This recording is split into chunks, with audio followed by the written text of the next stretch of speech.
Yeah, Drury's giving in his card. There's not going to be an Eichel trade. There's not going to be an Eichel trade. Yeah, the finished. We could call it the finished production line. See what I did there? Yeah, no. Full of bad jokes. Picks in. Let's see this, guys. Oh my God. Here we go. We can't draft Jack Eichel, right? I know, I'm kidding. I can't.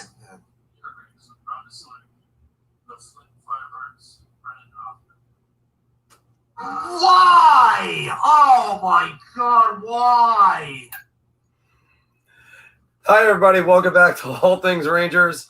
And yes, Filk is still here. He's still alive from the draft drama.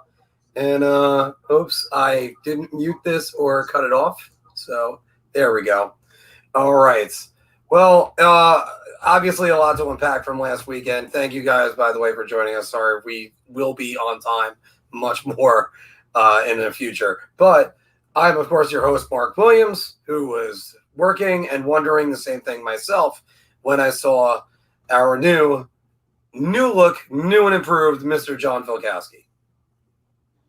Yeah. I don't even know what to say there. We'll get into the whole Othmann pick and my reaction and everything like that now that I have a little time to decompress and everything. So it'll be fun. We're minus Mr. Anthony Laraco today, who is enjoying his wonderful vacation on Turks and Caicos.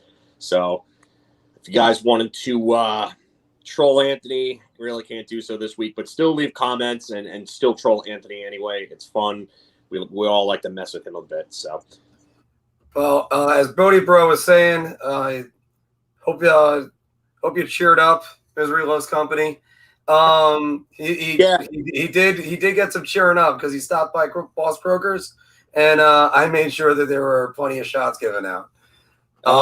Yeah, there was a lot of drinks to be had that night. That was a fun night. I was gonna say I hung out with a whole bunch of people that I didn't even know that knew who I was before I even walked in the door. So I was kind of happy about that. That was nice for once. So, Giants for life, by the way. Thanks for joining us for the first time. Is that final Buchnevich 4 years, $5.8 million? You know what? Somebody just posted that Ovechkin got a deal too. So it looks like we're immediately going to end it. Yeah, wow.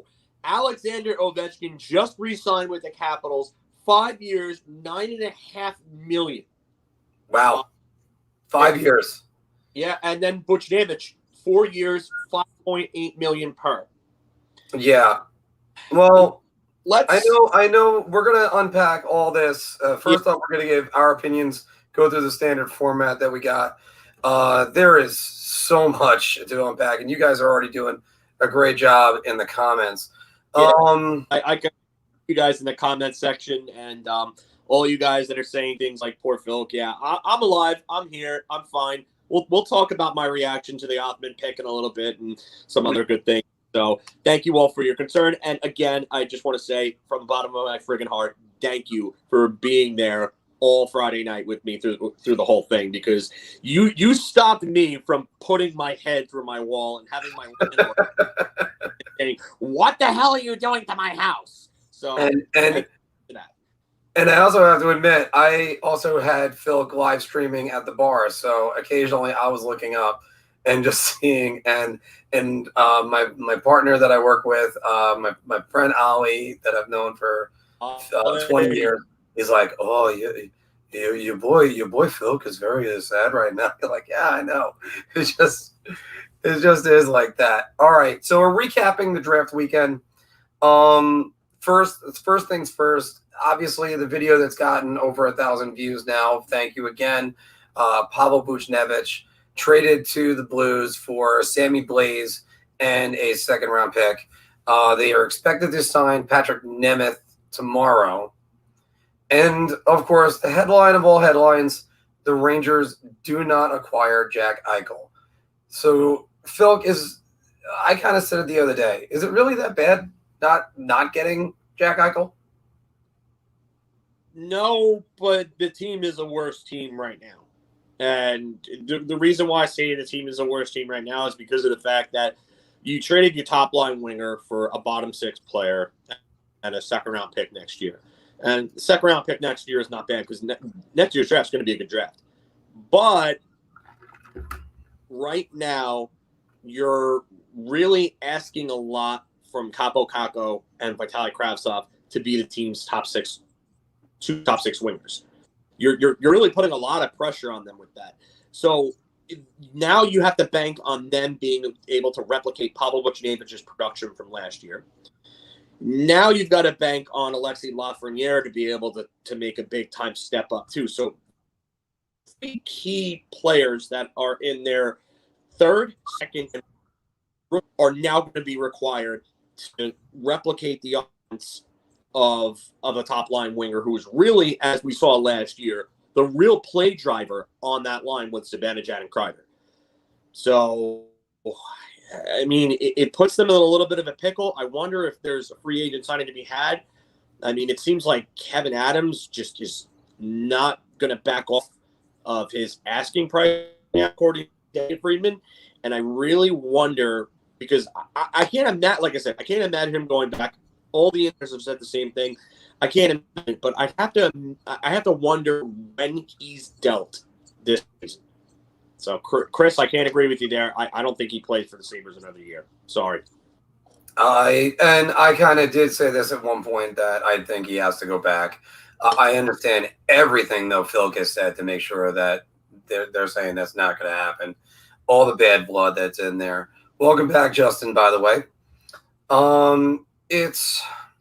It's just the thing about the asking price is astronomical, and the question I kind of have along with what Kevin Adams is asking for is, I mean, you got nothing for Reinhart. You got a steal for Ristolainen. That was an absolute fleecing, and then it's like you got a good package for Jack Eichel. We're gonna get into a couple things because I watched some videos on prospects, including Matthew Robertson last night, and if you would have said Matthew Robertson instead of Schneider or Lundqvist, that's a hell of a player to get. And then you already talk about rebuilding part of your defense. If you got Buchnevich, then it would have been two more lines. But you know what? Again, it's not the end of the world because I think here's one question I have down here: was Jack Eichel even Plan A? I'd imagine it probably was, but I don't think that. I really don't. The way that Chris Drury was in the negotiations, what that shows me is two things. One, he was trying to squeeze everything he could out of Kevin Adams, and really not have to lose Schneider or Lundqvist, which I don't blame him for. I mean, any general manager is going to try to give up the least possible package for any talent that they have to. It doesn't matter if it's Jack Eichel. It doesn't matter if it's Sammy Blais. As for the other part of that, I would say that Chris Drury really, he's not forced to go get Jack Eichel. He's not forced. And I listen, I'm seeing like comments from like Chris Frost. He could go back there and he doesn't have to trade him. He has to trade him. Maybe not at this very second, but he has to trade him. He has a no movement clause that kicks in next July. He could get his asking price. He plays again. Jack Eichel could also get hurt, and then his asking price got to go. Woo, he's going to have to plummet. More on that later, by the way. Yeah, more. We'll get to that, Chris Gavalis. If I'm pronouncing your last name right, I'm sorry if I messed it up. Anytime if we ever mispronounce a name, just please take it offensively. We're mispronouncing it, or if it's a screen name. We had SS Jonu Pants, who was with us on Friday, and he told me that I was mispronouncing the name. So thank you for that. But yeah, I don't see any scenario in which he could go back. I just don't. I think it's hey, whatever. It's just the name. But yeah, you know what? I just don't see a scenario in which he goes back. I don't. I just, it doesn't make sense to me. It really doesn't. I'll point to two instances where I could say it could always work out a little bit. Marc-Andre Fleury, who they thought was good as gone last year. And I'll also point to the New York Mets, Dominic Smith, who they he was they're supposed to be the first baseman, their franchise first baseman of the future. Struggled when he came up. He was overweight. He went back down. We know there was other health issues that were in there. It was sleep apnea, I believe. But then Pete Alonso climbs the depth charts, tears the cover off the ball, hitting 54 home runs out of the ballpark.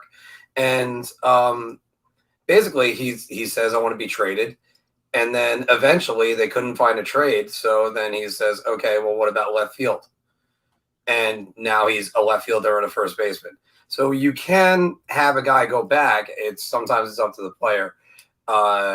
If this was football or some other sports, I would say there's absolutely no chance.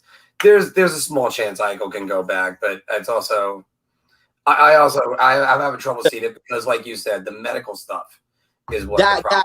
But that's the thing. Like you mentioned Dom Smith and you mentioned Marc-Andre Fleury. These were completely different circumstances. The Jack Eichel saga right now is literally the Eric Lindros saga of 21 years ago, but today. And that's why I don't see it. And honestly, I see this thing getting real ugly if he's not traded by the end of this offseason. I you know what? Unless he's missing significant time this season. All right, you know what? I'll read Chris's comment here. This is why I say he has to be traded now. If he gets healthy without surgery throughout the season, you can trade him. All right. Normally, under normal circumstances, yeah, you could do something like that. But superstar trades like this don't happen often during the regular season for a reason. Usually, it's because they have astronomical cap hits. And those cap hits are much harder to move mid-season than they are during the offseason because teams plan to make these types of trades in the offseason so they can figure out their cap before opening night. Because if they go over and make that trade during the regular season, they're screwed. They're going to get a cap penalty and they're going to have something on next year's salary cap. They don't want that. Also, what Chris Cavallos was saying is I've heard he's healthy now, doesn't need surgery, just rest. You're right about that. He's been skating. So he doesn't want to be there. They traded Ristolainen and Reinhart. He's gone to war publicly with the general manager. Why are they keeping him? Like, if you're really going to play a game of chicken, if you're Kevin Adams, and I understand this could be a deal that gets him fired, but yeah, I really don't see why you just don't deal him sooner than later, because if he goes back, he gets hurt. That's it. That's it. You're losing everything. You lose all of your leverage. You have a hurt product. He's possibly damaged goods going forward at that point. Why not just get him onto someone else's team and have him out of your hair? And just for the record, though, there's been instances where the star player has gone after the GM. Look no further than San Jose with Joe Thornton versus Doug Wilson. That was only like 4 years ago. And Thornton just left that team. It hasn't been that long ago where all that was happening. And then David made Stanley Cup Finals after that. So it's hard. It's hard to imagine all that. Now, by the way, join us tomorrow. Free Agent Frenzy, although that's supposed to be a ticker. That is my mistake because we're going to be watching and talking about all the free agents. Who knows? It could be. I'm actually starting to think that Eichel wasn't plan A. I think he might have been plan C if they would have fallen into his lap, because I think they wanted to do what I said in one of my editorials a couple weeks ago, build up the bottom six because Goudreau is there. As we mentioned before, the Rangers are going to sign Patrick Nemeth. There's this reminds me of the mid-90s when the Rangers played follow the leader, and that's what all sports do. Don't get me wrong. Whoever the champion is, the Devils won the Stanley Cup. Everybody had to get a goaltender that can handle the puck, and Rick DiPietro was drafted number 1 overall. In the 90s specifically, the Rangers felt they needed to get tougher. So they dealt away Sergei Zubov to get Ulf Samuelsson. And by the way, and Peter Nedved to get Luke Robitaille. The thing about that was then they geared up in 1995, the 96 season, to play the Devils and the Flyers. And remember the 2 teams they got? The Canadians. The Canadians and the Penguins. And they lost the first 2 games against them, came back, won 4 straight, and then Pittsburgh absolutely destroyed them with Sergei Zubov on their team. Yes. Bruce, we're going to talk about Nemeth in 1 second. So then in 96, 97, the Rangers got Wayne Gretzky, and they still were built more to play the Devils and the Flyers. Then they got the Devils and the Flyers. And the other team they got in that was the Panthers, who built themselves out to be a hardworking neutral zone trap team. And yes, 97, they lost to the Flyers. And, that last minute goal by Lindros, they could have they could have beaten the Flyers in that series. They were right there. They were worn down. Go ahead. Yeah, Brian Leach was not healthy in that series. The Trent Klatt hit definitely screwed him up. He was definitely you could even see it the next season he wasn't playing as well after that hit. Gretzky could only do so much. Superman them, tried to do everything himself. But Bill Berg wasn't healthy. Buchaboom wasn't healthy. Richter wasn't healthy. There were a lot of guys that were just not healthy at that point. So, well, in the Flyer series, Richter wasn't as good as what he was the rest of the playoffs. He had 4 shutouts in that playoffs. So, or was it 3? Damn it! I think it was. But yeah, he was Swiss cheese against the Flyers. Richter wasn't healthy, as we went over that. Yeah, he wasn't healthy, but he was letting up a lot of bad goals that, regardless of health, you shouldn't let up. Yeah. So let's go with the Patrick Nemeth sign. So what I'm going with on this is top team in this division right now is the New York Islanders. Let's be honest. Yeah. You want to say a different team? Fine. But I don't know. It depends on what the Islanders do. I mean, you lost Leddy. You lost Eberle. I mean, you got rid of Ladd, cap space. But, I mean, they're still a good team. Okay. Follow my thinking on this. The idea that they're trying to do is they're trying to be that tough team to have a hard-nosed 4th line to play against, a 3rd line you can't match up against, and, yes, have some skill on the first 2 lines. Now, I said the Islanders. Tampa has that same model. I mean, 3 and 4 lines. The lines 3 and 4. The Yanni Gord line was the toughest line to match up against for them because they were more physical. They were with him and with Goodrow and Coleman. So every team's trying to duplicate that now. Now, this is stuff you should be duplicating, not Tom Wilson NHL. So it's just copycat league. We got to find our way to get within our own team. So if the Rangers are going to go with Gerard Gallant and have his system in there, and they're trying to be tough. They're trying to be a tough team to play against. You don't want to go into Madison Square Garden every single night, and that's what they want. So tomorrow, we're all predicting, everyone, Twitter, all of us, is predicting they're going to make a run at FIlip Deneau. John, your thoughts on that? You know what? Like I said on the draft telecast that night, I said it was probably a backup plan. I mean, FIlip Deneau. I've been seeing people think that Vegas is in on Strome. I don't understand why they would be in on Ryan Strome unless the idea is to go get Ryan Strome, have him in your top 6 with William Karlsson and Chandler Stevenson, have 3 decent number 2-ish type centers, and then get another solid defenseman like maybe a Ryan Suter there. I mean, that would be big for Vegas, and I think he would go to Vegas, if you ask me. But I think that the play in Vegas is Eichel. I really do. I really, really do. You forget they have Nolan Patrick as well. I mean, he can play or wing. Well, because again, Vegas got exposed for being weak down the middle, and they're trying to address that right now. Yeah. But again, we're going to get back to them also in a little bit, but hope to God this is not the case. I'm sorry I had to click on that one. I hope to God that's not the case. Yeah, even though I know it's a Gallant guy, there is a Gerard Gallant free agent that I think the Rangers are going to go after as a backup option. More on that in our Bar Talk segment. But it's just there's by the way, Flyers signed Keith Yandel.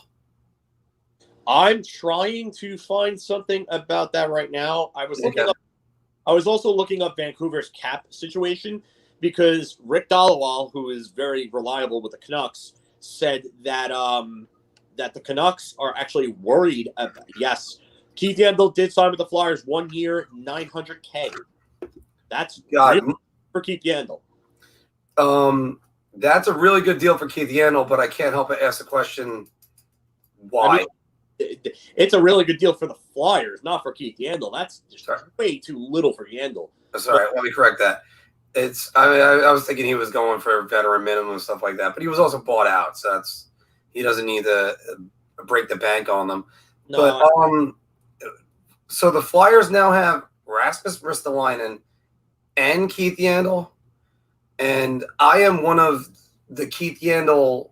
I always say I'm the president of the Chris Kreider fan club, but I was very big on Keith Yandel, even until he became a New York Ranger. But I was able to see Yandel defensively is a little bit left to be desired.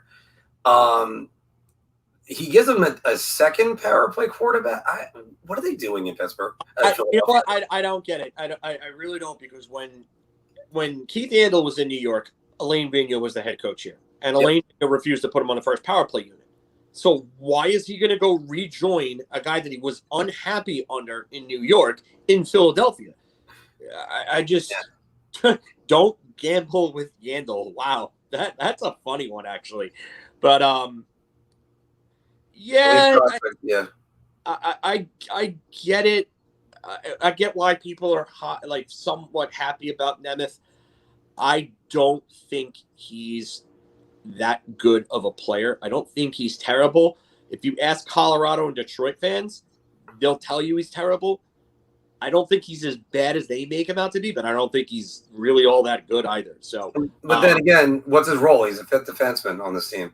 Basically, you got to hope that the idea is to have Nils Lundkvist come in and he really kind of carries that pairing and moves the puck well, because Patrick Nemeth is probably just as bad as Mark Stahl moving the puck.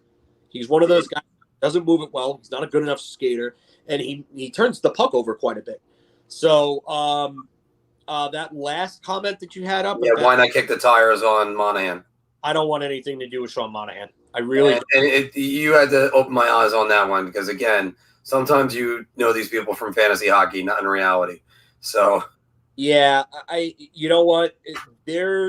It's been well documented that there's a culture problem, and Sean Monahan's one of it. AB can't handle Yandel.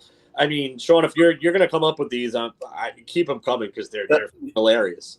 Joe, that's great. I love that one. The Flyers are trying to see what would happen if they don't play defense at all. Because after all, right now with Carter Hart, they might not be able to play defense. Oh, yeah. So, I wish Carter Hart the best.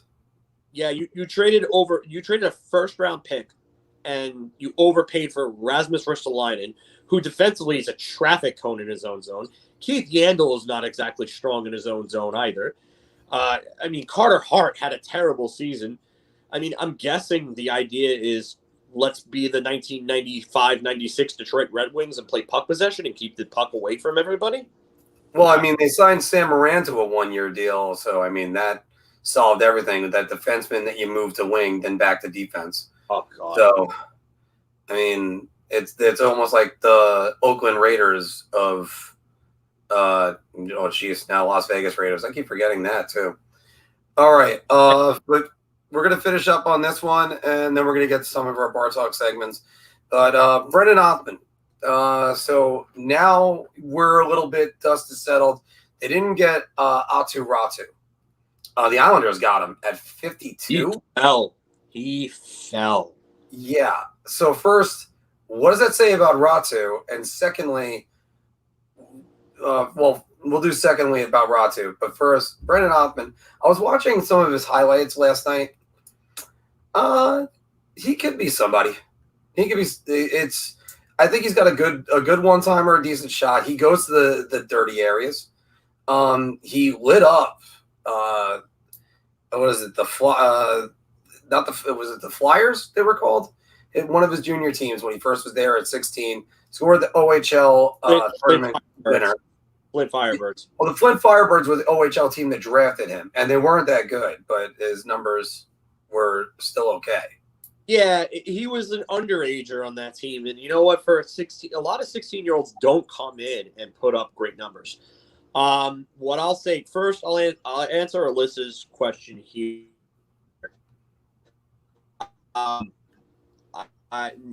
Nick Ritchie, I don't know if you mean Nick or Brett, because Brett's the one that's going to be a free agent. Nick, I don't think is really available, so I don't think that's going to really happen. As for the Othmann pick, I will say that I'm not a big fan of the pick. My reaction was why, because I thought this was the one year that they could sit back and take positional need over the best player available, because, you know, the draft is it's a crapshoot this year. It's a crapshoot. I just don't understand why you would go get another winger when you needed a center, and this was a year where you could have just said, hell, I'm going to take a center for the sake of taking a center, because there's really not much difference between Brennan Othmann and Fedor Svechkov or Chaz Lucius at this point. So I don't get it. I guess they were high on him. That's their guy, you know. Oh, so Nick Ritchie didn't get a qualifying offer from Boston. Okay, I'll get to that later, Chris. Yeah, we'll get to all those in a bit.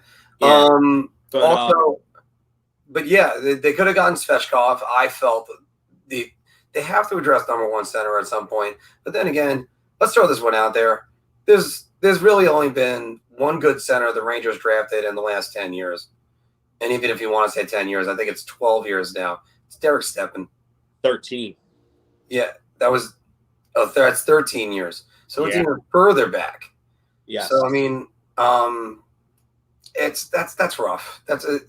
It's where it makes me lose faith in their development system. But then again, because they got Zibanejad from Ottawa, Brassard from Columbus. Dominic Moore was one of theirs, but then he was everywhere. Brian Boyle developed, regressed, and got better after regressing. Someone explained that one to me, because we remember the 20-goal season that he had with. He was shooting at a really high percentage that year. That wasn't gonna sustain. So now that leaves us with what to do with Filip, which is he might have a very not so friendly Wednesday. I'll say that, because either his role is expanding or his role is going to be non-existent, I think. Yeah, I mean, I don't know. Like, Othmann, the player itself, is not bad. Like, he's not. I think there's some offensive upside. I think there's. I think there is something there with him. It's just.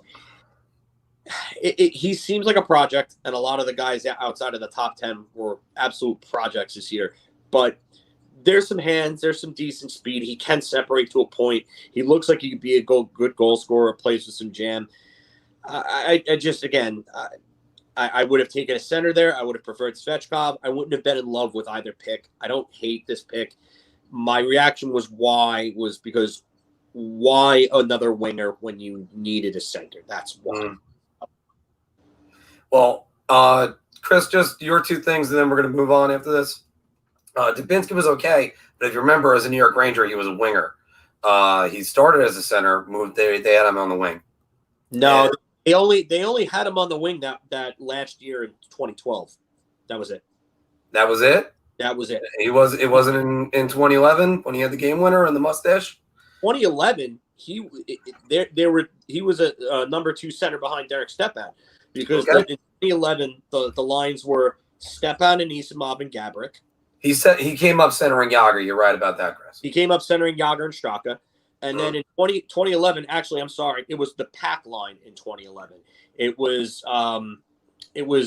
Dubinsky, Anisimov, and Callahan all on one line together.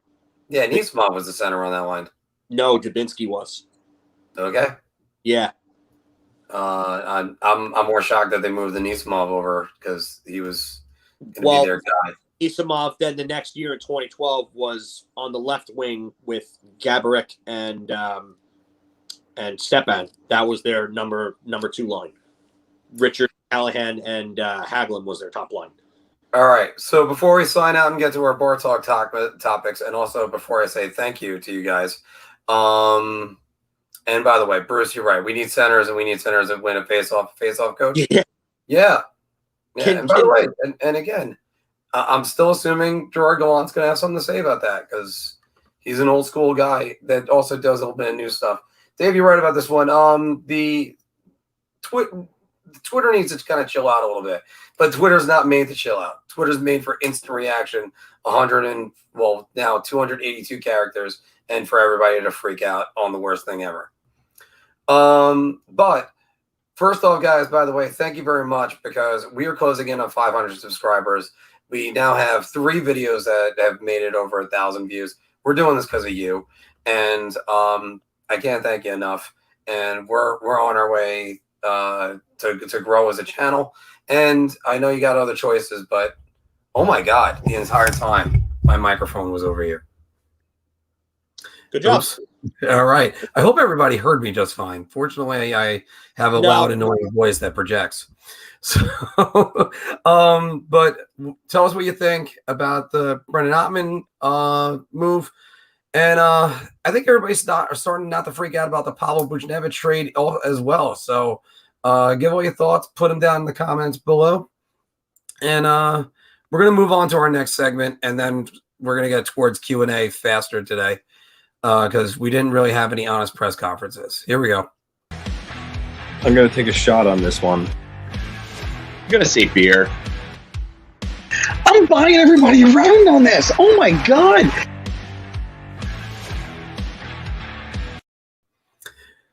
Welcome back to New York Rangers. Oh, sorry. Welcome back to All Things Rangers Bar Talk, where we gauge our confidence on NHL topics based on our choice of drink. And by the way, in that intro, I got to say, John, I whenever I see Anthony do I got to take a shot, even though I have all the footage and I can watch through it all, I see you shaking your head, and I'm just thinking to myself, what was he saying right there? I need to know so badly. All right. So here we go. The Rangers were losers in this year's draft. Shot. You can't say they were a loser in this year's draft right now. There's no way. Even with my reaction, I can't say this because we don't know what Brennan Othmann is going to turn out to be. Brennan Othmann, for all we know, could come up and be a 30-goal, 60-point winger playing with guys like Kakko, Lafreniere on the opposite sides of those guys. And he can end up being a really good top 6 scorer for this team. There's no way you can say this right now. That's ridiculous. Come on. Yeah. And you know what? It's going to be shot for me too. Because these are all just seeds. You don't know if what the seed's going to grow into. And you know what? I like the Ryder Korzak pick. I like that pick. And then the I'm gonna screw this name up so badly. And Steven's gonna kill me for screwing it up because it's another TPS guy. But Kalle Väisänen, if I pronounce it correctly, there's a couple of guys that are Finnish Twitter posters that watch a lot of their games, and they're saying that he could be a real steal at the end of this round. Like, I don't know how he's gonna be in the NHL, but there are guys that are high on him. I know a lot of people were high on Ryder Korzak. I like that pick. My mom has worked with one of you guys. I don't know who that is. And considering I was in the hospitality industry, Yeah. WVR. Could you tell me where that was? Yeah, if you can, where that was, I can tell whether it's me or Mark, obviously. So yeah, and MG, I think you got this. They got wussified. I know you use the better word yeah. for that, but yeah. So and by the way, Chris, this is exactly what I said about Othmann replacing Kreider in a few years. And because once Kreider's Binder and Binder. So that's gotta be you. Oh, that is definitely me. Who is that behind I don't know. It's Hayes, maybe? Is it? Curious now because I wonder, yeah, I don't know who that is. And yes, definitely a shot. And Kreider's no move clause gets modified in I think it's 2024. I should have known this by heart, but instead I just, decided to try to sleep this morning. It's what happens when you get to bed at 5:30 after work. But it's just that's what they were trying to do. That's what they're trying to address. And you know what? I think we're going to see about it in a few years.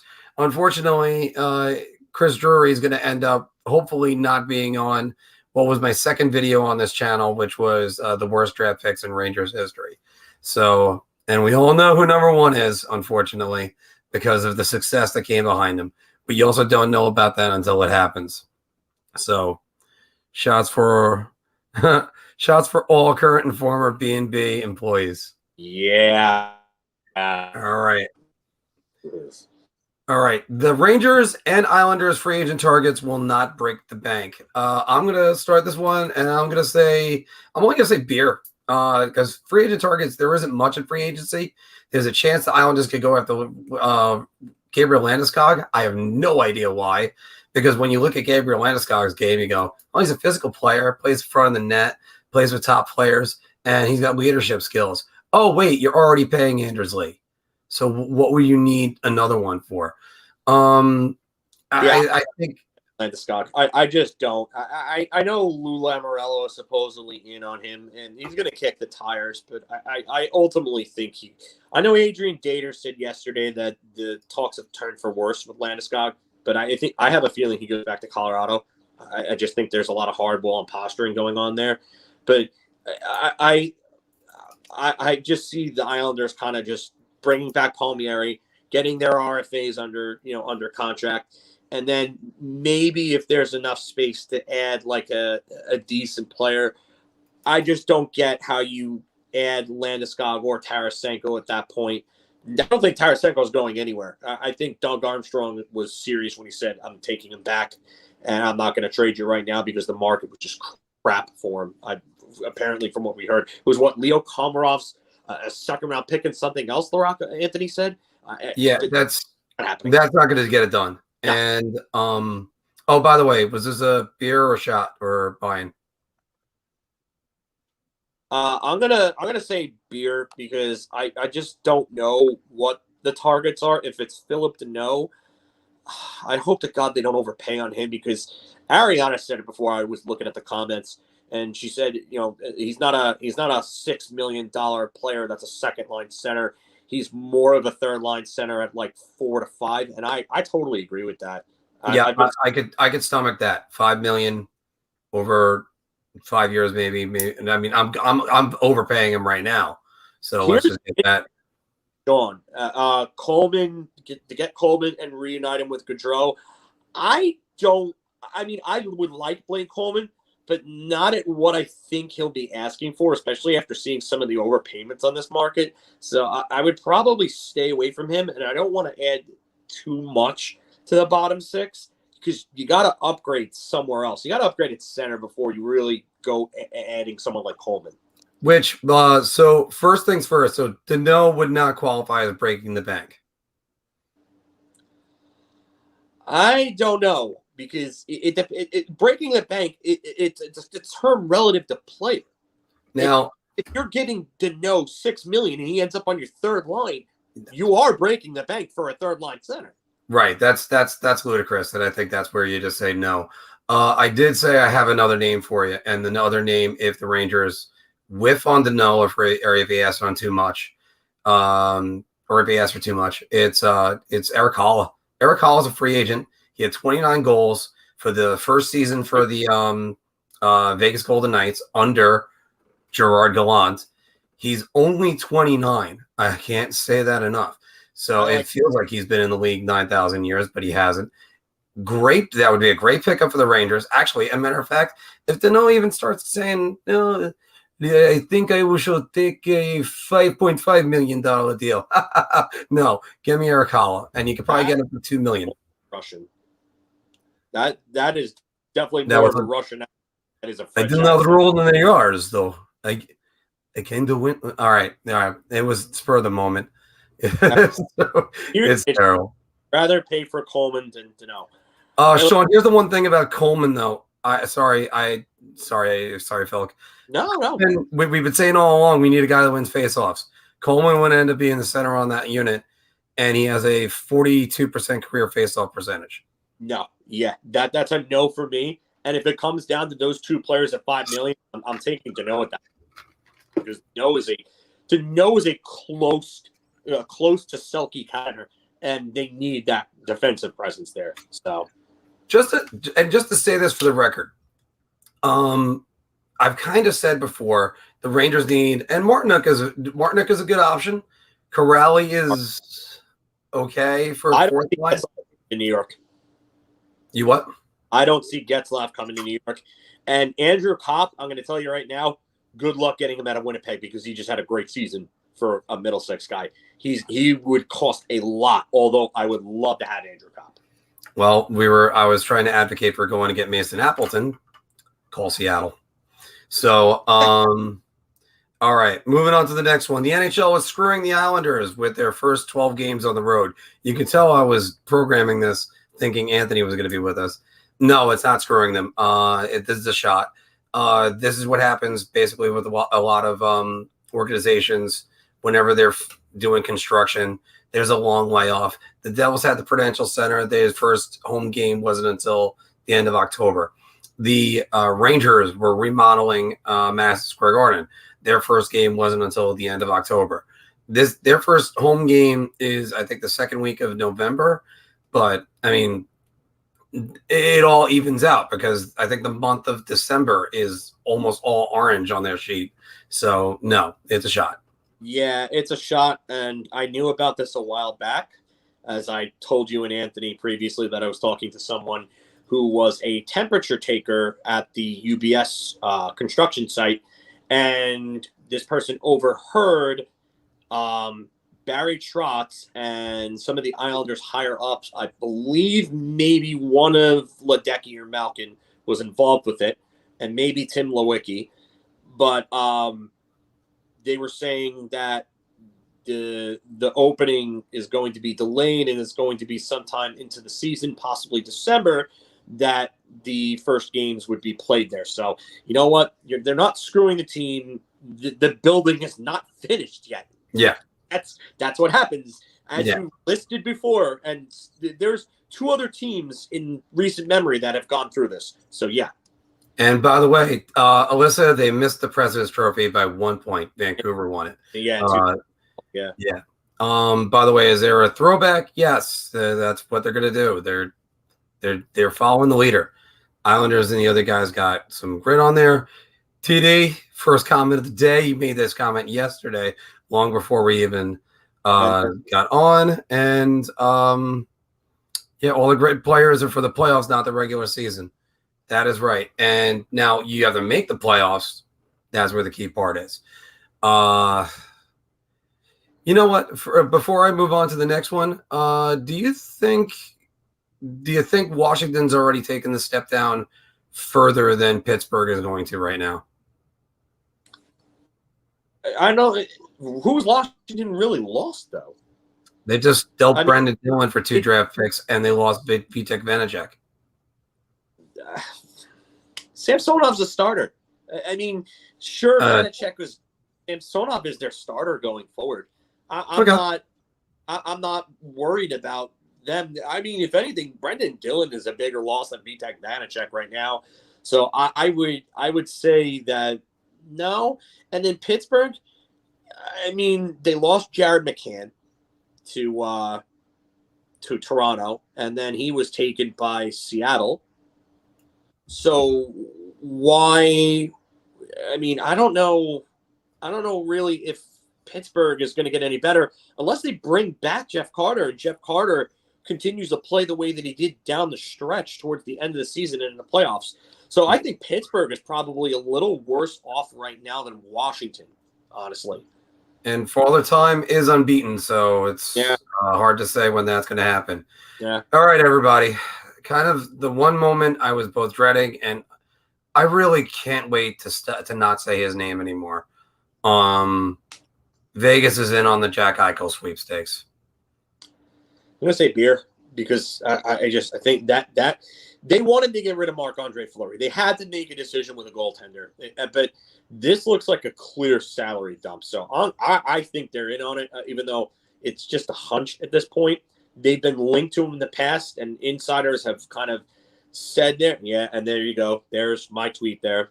That's me at 92@82. Follow me on Twitter. And we also have one from our guest last week, Statboy Steven. Yeah, Steven and I are once again on the same page. It's just, that's what I think. I think they're in on it. I think they have some assets. I think Vegas is probably the biggest competition to the Rangers at this point.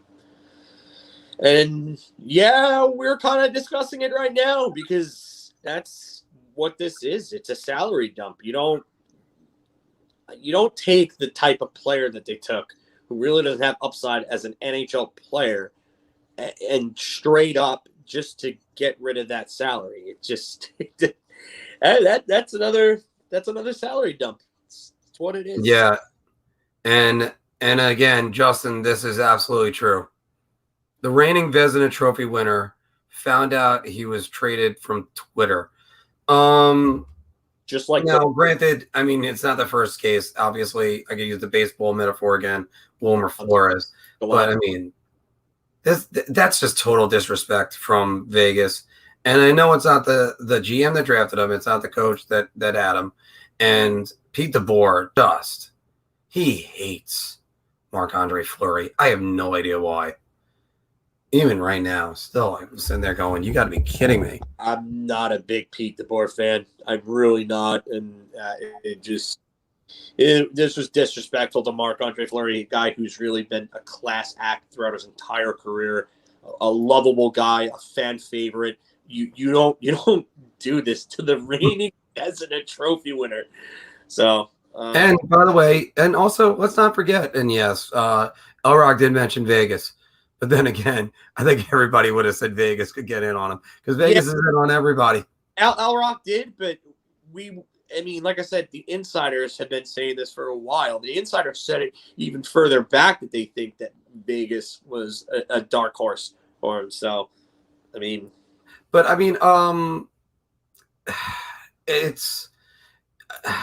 feel bad for Fleury. I mean, it's amazing. The guy that I used to make so many jokes about in the mid last decade because like, hey, nice try, but I dodged your shot again. And he's now like, he's the face of that franchise. He's the first superstar that they had. And Pete DeBoer basically went in and went, no, get me another goalie. And at first they're like, oh, they just got Robin Leonard for goalie depth. Then it was Robin Leonard took his job. Then it's, all right, well, you got to trade Fleury last offseason. And then he went back. It's Father Time. He's 36, going on 37. He was the 2003 draft, the first overall pick in that draft by Pittsburgh. They traded with Florida to get that first overall pick. And you know what? Eventually he's going to regress. Like, is he going to regress this upcoming season? It's more than possible. Usually players in their age, like 37 or so season, that's when you start seeing a real sharp drop-off in play. And with goalies, it's tough because there's a lot of wear and tear on the body for a goaltender. Being in a butterfly position all the time, a lot of pressure on your hips and your knees. So I can see why they did it. I can see the salary reasons too.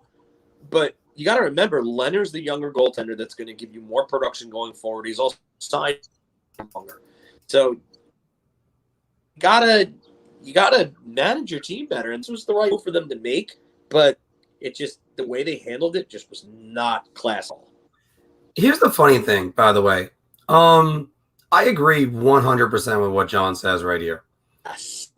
Yes. The problem is then I kind of have that Gemini thing stepping out of my body to look at myself and go, he did make the Stanley Cup finals with two different teams in two different conferences.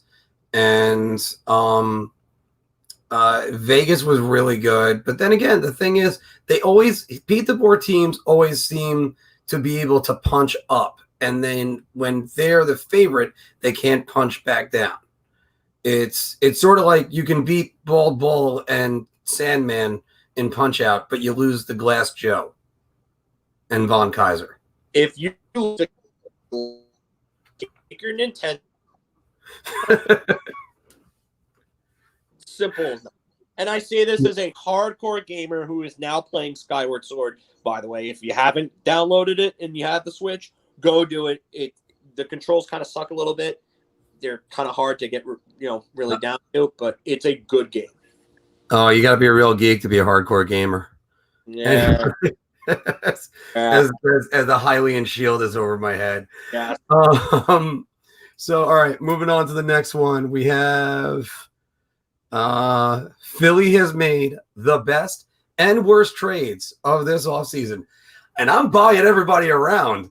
I'm not exactly sure about the best, though. You can argue the Ryan Ellis trade for basically pucks.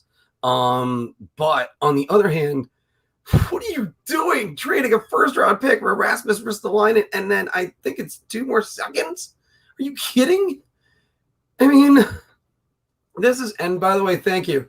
This is the reason. Whenever I have a miserable day at work, that's what I'm thinking about. I mean, that's just, oh my God, I can't help but think. We saw that trade on Friday, and all of us just kind of looked over and went, oh, the Rangers are going to get Connor McDavid for Pavel Buchnevich. That's where our thinking was. And then, of course, Sammy Blaze, second-round pick. We all went, all right, well, now what's going on with this? But apparently the offers just weren't there for Buch. So that's it on that. John? No, I'm going to disagree with that part because of the fact that, and I'm gonna make this very short here. Vancouver was in on Buchnevich, and the 9th overall pick was in play, obviously. So that would have been better than anything that they could have gotten from St. Louis. So Drury made a rookie mistake with that move. But getting to this, you have to buy everybody around. Ryan Ellis was a great deal. That was a great deal for Philadelphia. You got a solid top 4, maybe even a top 2 defenseman in Ryan Ellis for Nolan Patrick and Philip Myers. And then Nolan Patrick got flipped again from Nashville to Vegas because apparently Brad McCrimmon loves Nolan Patrick. Wow, I did it. Wow. No, I know. I caught that at the end of it too, but you got it first. But yeah. So but Drury made a rookie mistake there. Yeah, Mike, he did. But then the Rasmus Ristolainen deal. What was Fletcher thinking there? You traded away a first and some for a friggin' traffic cone? You needed less offensive defensemen. You needed more guys that were good two-way guys. Yeah, Goldberg. Thanks. Thank you, Goldberg. Yeah, I don't understand. And this might have had something to do with it because, geez, that was a bad trade for Ristolainen. So but you know what? I'm actually going to defend what they're doing with the Sammy Blaze thing. I like Sammy Blaze for the bottom 6, and especially the 4th line. That might be true. It might be Gallant that had to say, but I think that James Dolan has had a big say. So we'll more on that later. All right, but well, I can't wait to hear it because I have a feeling that might be the topic of my Filkin opinion. So, and chewing the gum. All right, Carolina's decision with Alex Nedeljkovic is the most puzzling move of the offseason. And I got to buy everybody around on this one again. It's just they were talking about non-tendering him because he wanted $3 million. He just got Rookie of the Year consideration in a year where it was clear cut that Kaprizov was going to win. And then on top of it all, they don't have a goalie. What are you doing? You want to be even more baffled? Like your head might explode when you hear this, but Carolina apparently is one of the teams in on Darcy Kemper. And you're gonna pay him $4.5 to $5 million. What is Dundon doing? Don Waddell and Tom Dundon have to be the two biggest the two biggest idiots I've seen in recent memory. And I'm saying this nicely because I'm not happy with Chris Drury's tenure so far. But holy shit, what are they doing in Carolina? What are they doing? How do you let Nedeljkovic go when he gets called the significant Calder votes? He only wants $3 million. And you're going to Darcy Kemper for what? Because he's more experienced than Nedeljkovic? Yeah, because Darcy Kemper in his 18 playoff games has been so great. Give me a break. I don't know what's going on down there. Let them eat themselves. Let them burn themselves to a crisp. I don't care whatever they do, but let them deconstruct that team because it's one less team for the Rangers to worry about then at that point. So go ahead, Carolina, blow yourselves up for all I care. Yeah, I mean that's just so unbelievable that you can cut ties with them. Because by the way, here's the other thing: they could have gotten both Kemper and Nedeljkovic, and only spent $7 million on it. Just I have no idea on what they're doing with that. And then of course Dougie Hamilton. Let's say they just don't think they have the money under the cap, which I think they do. They're not in bad shape. They're not in dire straits. All right, John, here's a topic neither one of us want to talk about, but unfortunately, thank you very much, boys, because we do. The NHL was embarrassed by the last two picks of the first round of this year's draft. Go ahead. Well, we're not talking about the player when it comes to one of them. We're talking about Chicago and what they did with the with bringing all the women up on stage. Obviously, that's let us try to gain favor by doing something like that. Was cringy. I even said so in the video. Everybody was watching, was saying some of the same saying some of the same things. But yeah, and Logan Mailloux, the guy went out and said, "Don't draft me. I don't." And he did the right thing. He owned up to his mistake. He went out and said, "Don't draft me." And then Montreal went and did it because they were afraid he wasn't going to be around at the end of the second round when they picked. He said, "Don't draft me. What are you doing? Why? Does this organization not have any type of morality to them? What is wrong with it? What is wrong with Bergevin? Did he like suffer a major concussion?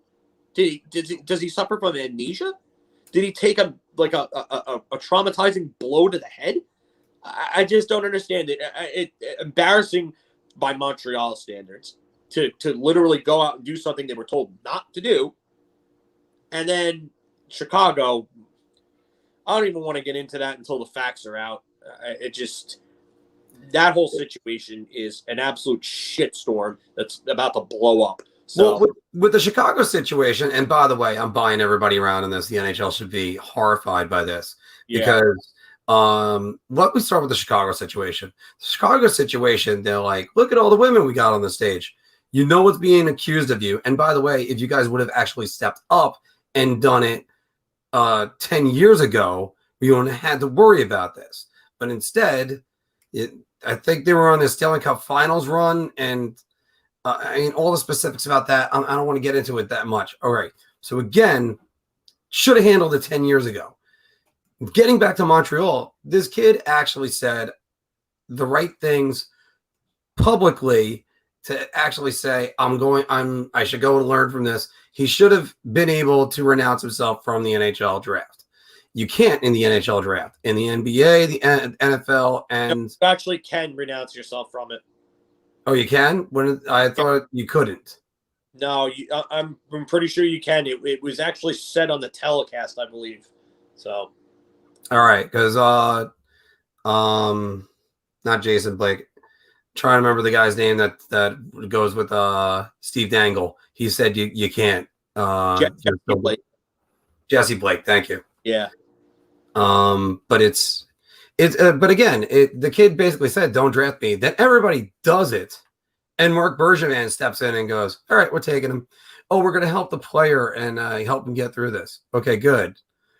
And you still have you still have to address what's happening with the victim in this, and and then Bergevin doesn't have any answers.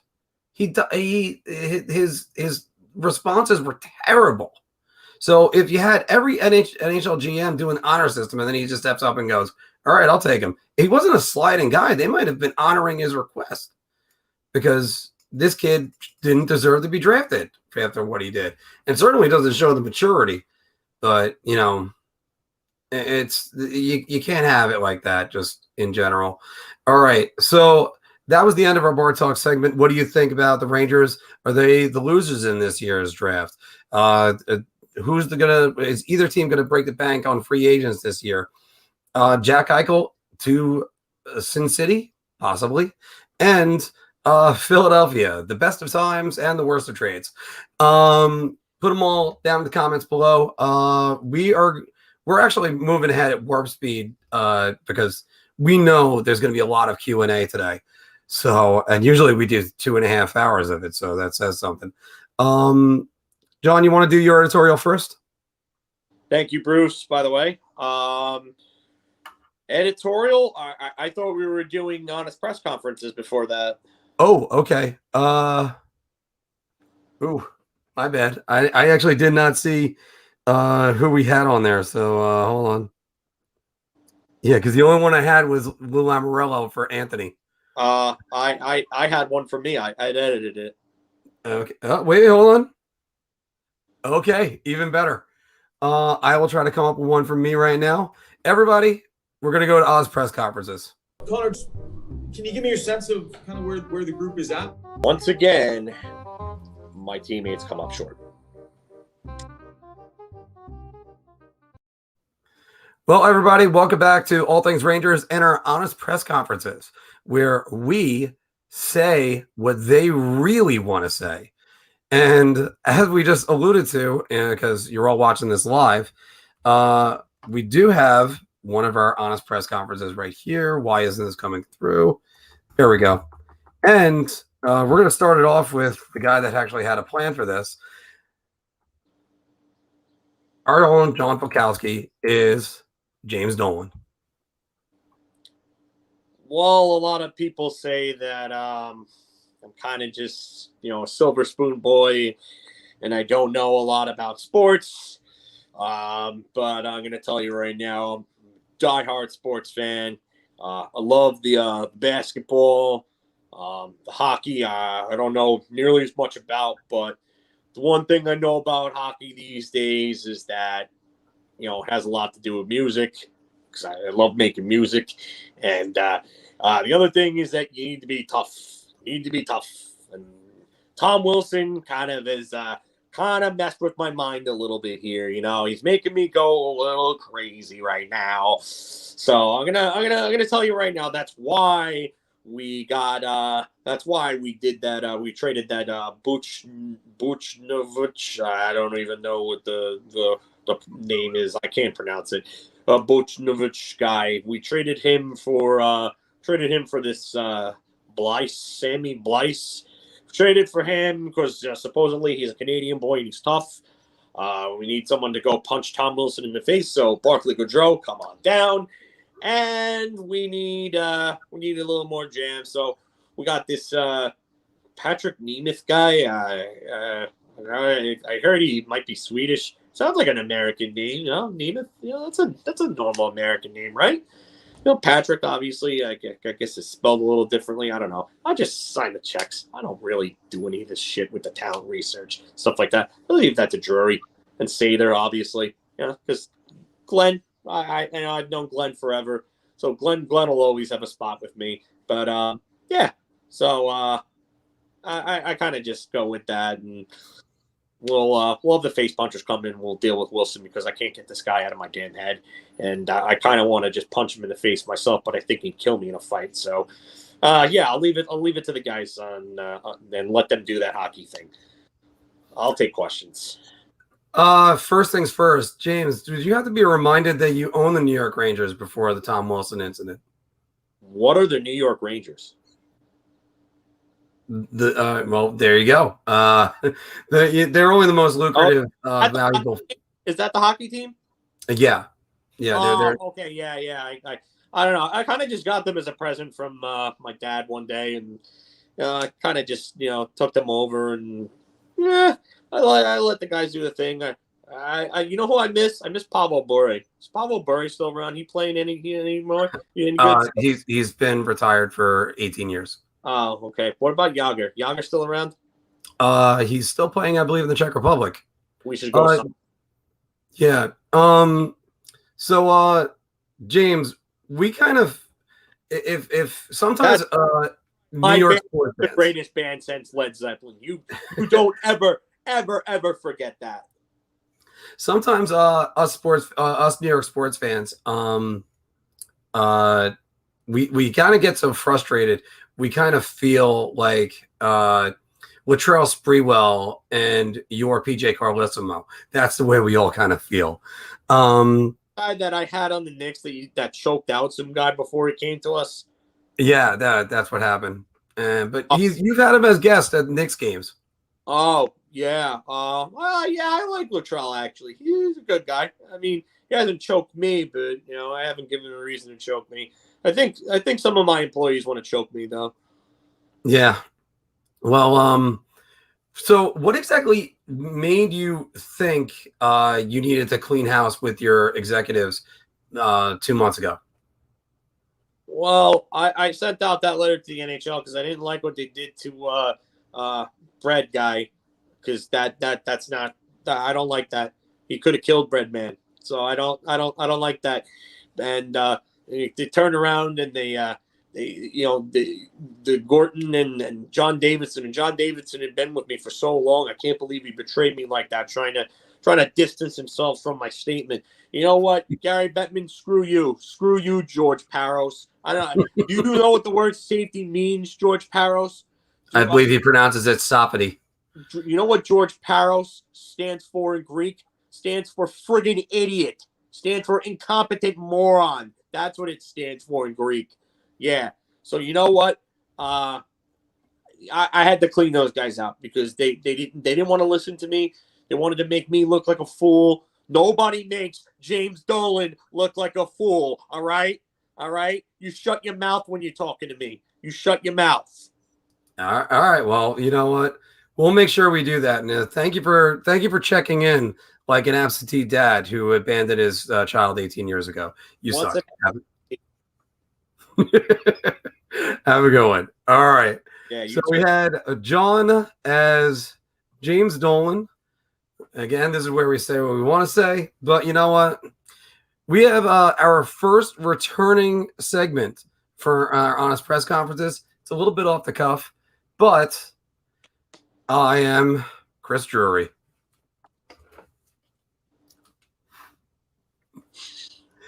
Hi, everybody. Welcome to my first weekend, or my first 2 months as an NHL GM. I didn't know I was going to get a chance to do this with, of all things, the New York Rangers, my favorite team that I loved growing up when I was a kid in Trumbull, Connecticut.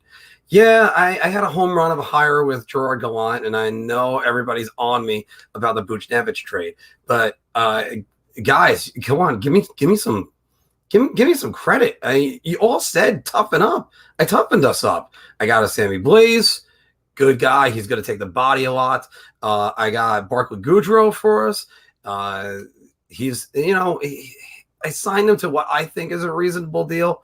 You guys think it's too much money, but who cares? It's my money. It's not yours. Actually, it's James, but he doesn't even know we're spending it. But it's, it's sort of like you want us to get tougher, but not get tougher. Are we like the kids from The Simpsons that wanted Itchy and Scratchy to be exactly the same, and they got Poochie, and they were better than ever? or not. I don't know. It's been 20 years since that show was any good anyway. So, I made those decisions. I got us Brennan Othmann. The guy, you look at his highlight reels, he scored big goals. He'll go to the front of the net, something that you all wished number 20 CK would do. But, it's okay. Our future still looked bright. And I didn't trade the farm. I didn't trade any of our players. We're all worried I was going to give up everything. But nope, not the case. Still got Lundqvist. Still got Schneider. Still got 7 other defensemen that are trying to crack the lineup. So I'll now take some questions because I know everyone's chomping at the bit. Chris, not a question, but it's your boss, James. What were you saying about my money? I was saying, sir, that we're spending it reasonably for you as you requested. That's what I'm talking about. I'm the god of music and sports. You better remember that, Chris. I also pay you. I know you do, sir. And by the way, thank you for the opportunity. I can't possibly suck up more to make sure that I have this job. So it's all right. But is there any questions for me? Yeah, Chris. There's a lot of speculation going around that you guys are trading away skill for grit and depth. What do you have to say to the people who think that you're going a little too overboard in doing so? And what's your plan to infuse more skill into the lineup and get the correct balance that you're looking for? I would have to say we have enough skill. We have plenty of it. Yes, that usually, I'll be honest with you. I do not like press conferences. I do not like them in any way. I'm actually still a little bit over energized. It was the iced coffee I was drinking this morning, but I'm kind of like that teacher in a Family Guy that they get mood suppressors to, and it says, "I'm sorry, I flew off the handle," but oh, that's good. All right, hold on. Okay, I'm back. As we just had a little bit of a brownout here, but I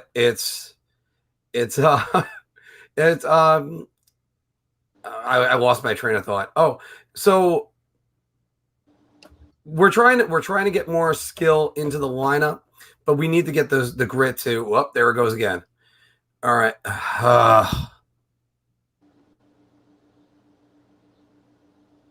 Yeah, Mark. I'm back again. Okay. All right. So sorry that we're taken out of the moment on this, but everything seems to be fine. By the way, this is the great part about StreamYard software. I'll tell you what. Kevin Adams was begging me for a trade. He started asking for he asked for everything. He asked for Nils Lundqvist. He asked for Vitaly Kravtsov. He asked for Alexis Lafreniere. And you know what I told him? I want to date with Scarlett Johansson. But that ain't going to happen either. So it's just like, come on. The fans wanted me to not make a big trade. You know what? I'm spending so much of Dolan's money that he's cutting the electric on me right now. The fans didn't want me to make a bad trade. Then I don't make a bad trade, and then they yell at me. The fans want me to make the lineup tougher, so I did that by moving out one player, and now the fans are all yelling at me. I moved out Brett Howden and got back Barclay Goodrow. How am I having a bad time as a GM so far?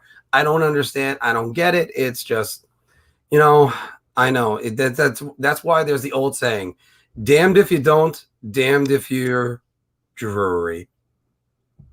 Get it? Get that one right? Chris, one more question for me.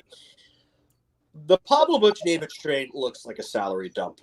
You look at it on paper. You got back Sammy Blais, you got back a second-round pick. You didn't get anything back that could immediately help out the NHL roster beyond the bottom 6 forward.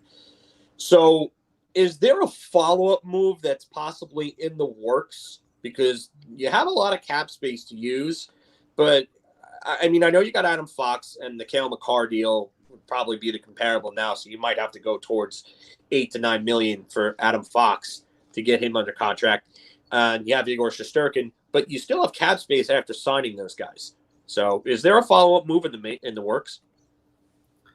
I'll say this: we're looking at potential free agent targets, and I think it's Philip Deneau would fit like a glove for this team.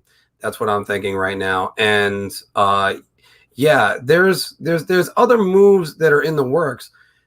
Look, we couldn't exactly have our top prospect or a top prospect that wasn't in the league playing on the fourth line for the rest of his career, or even the third line.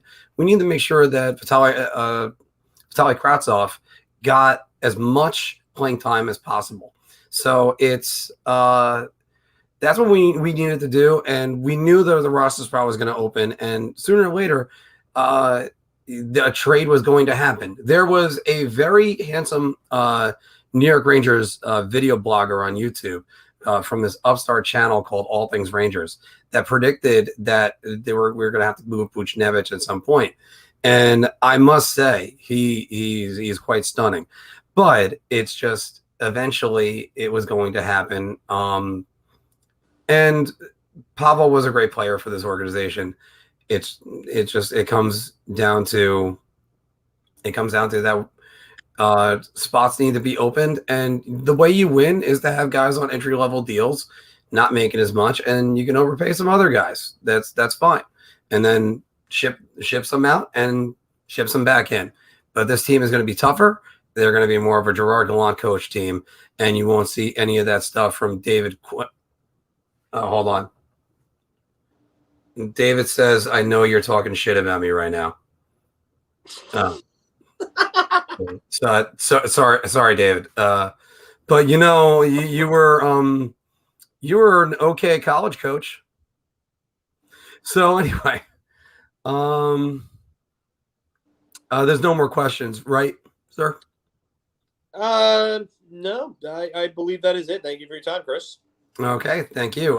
The lights are back on and everything seems to be fine. So, all right, thank you all very much.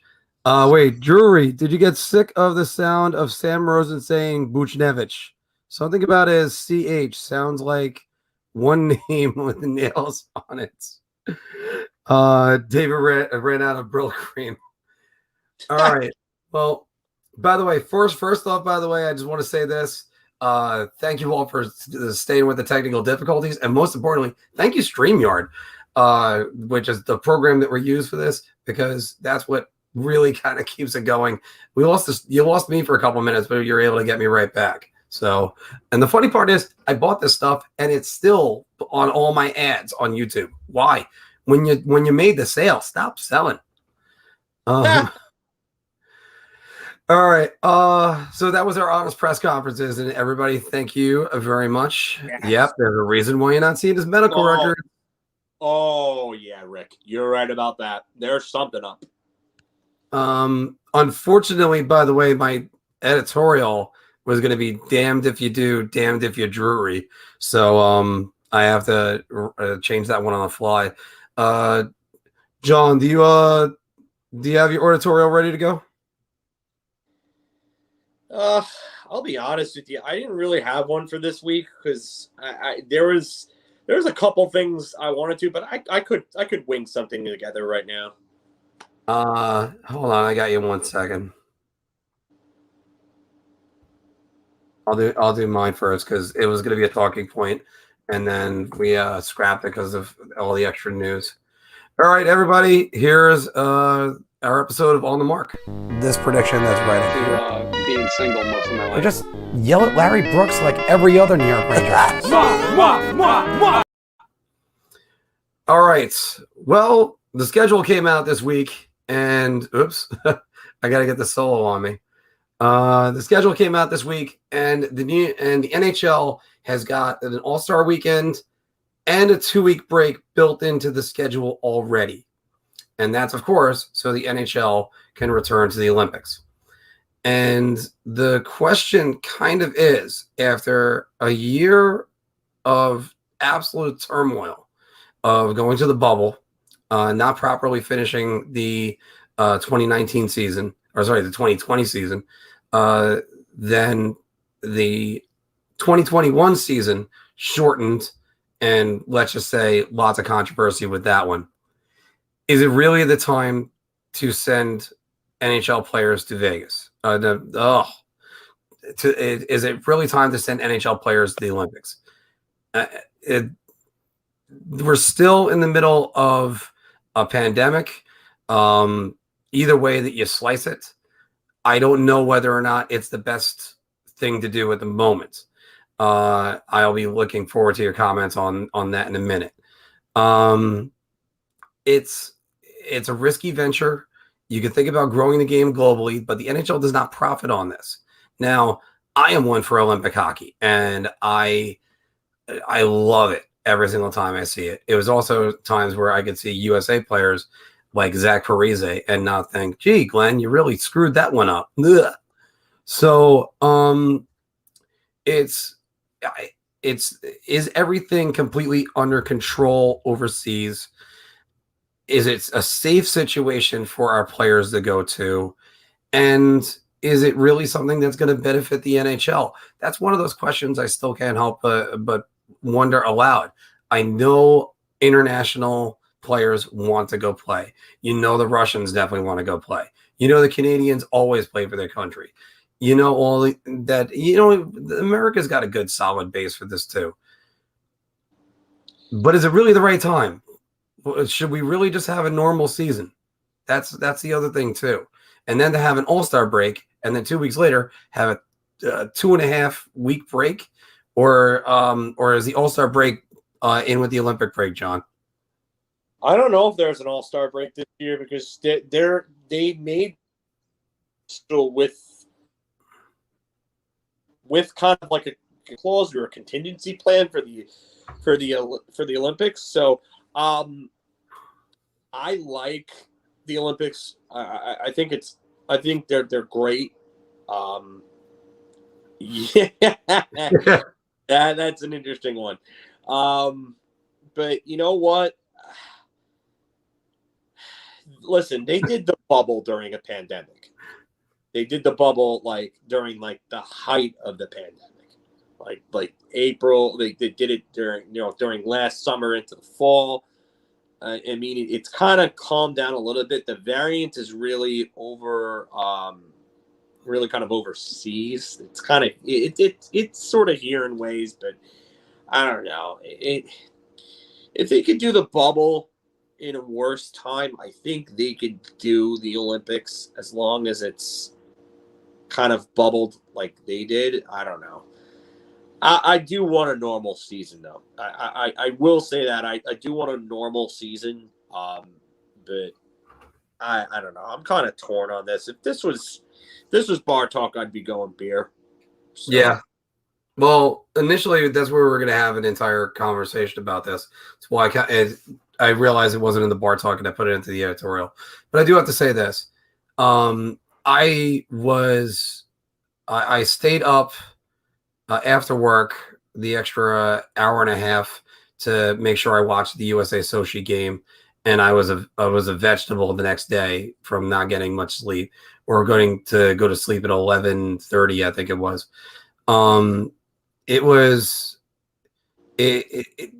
National pride means something to me. One of my earliest videos on this channel was best moments in USA hockey history. It's take a wild guess what number one is, but the rest, they're all pretty good. And I was going crazy when Zach Parise scored in 2010 to tie the game, and I was kind of devastated when Crosby scored. It would be nice if it just wasn't this year, and I'm not getting into the politics of this event. However, you have to wonder about the safety of the players. They're doing it right now in Tokyo, and it's just is everything everything all safe. I mean, and I'm not, and again, I'm not both screaming from the high heavens, oh, we're in the middle of an apocalypse. And I'm also not saying it's not a serious situation. It's just that is something you have to consider. Is it really the right time to be sending players to the Olympics? Now, on the other hand, I know guys like Sidney Crosby, Alexander Ovechkin, this is probably their last Olympics. So, yeah. And the hockey in 2018 was, I don't want to use the word unwatchable, but it was just not as good in any way. Now, you're right. It wasn't. I mean, I love watching the Olympics. That was a cool thing. I remember in 2014, we had a massive snowstorm here, and there was like 2 or 3 days that we were out of work, and I just stayed home, loaded up on beer, just ordered in food, and watched Olympic hockey, and it was great. So, I mean, I would love to have that again. TJ Oshie in the shootout against Russia was just awesome. I got the little flashback 7 years earlier in the World Juniors to Peter Mueller and Jonathan Taves in the gold game in that shootout in between USA and Canada. I mean, that's what I felt like watching that. But you know what? If the players want to go and there's a way to do it safely, fine by me. If it's going to jeopardize the NHL season, then that's a no from me, dog. That's going to be a no from me. So, they can get it done, and do it safely. Cool, but I'm gonna say that the NHL season has to come first. I'm gonna put this into the stream right now, only because.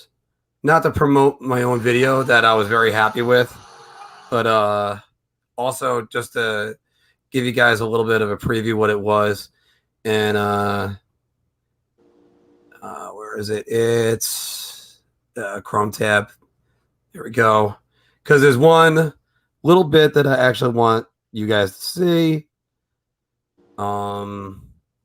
Yeah, this is all the way back to when, this is all the way back with this, I believe, was my 5th video.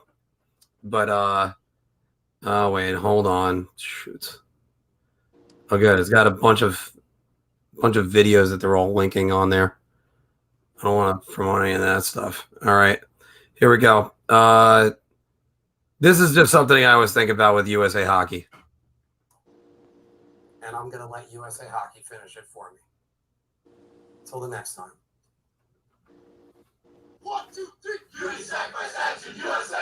Oh, mama, don't you cry. Oh, mama, don't you cry. USA hockey is do or die. USA hockey is do or die. Take a hockey stick in my hand. Take a hockey stick in my hand. Go on off to a foreign land. Go on off to a foreign land. Play said I'd be a star. Play said I'd be a star. USA hockey will go very far. USA hockey will go very far. Take the Gatorade in your glass. Take the Gatorade in your glass. We just can't jump.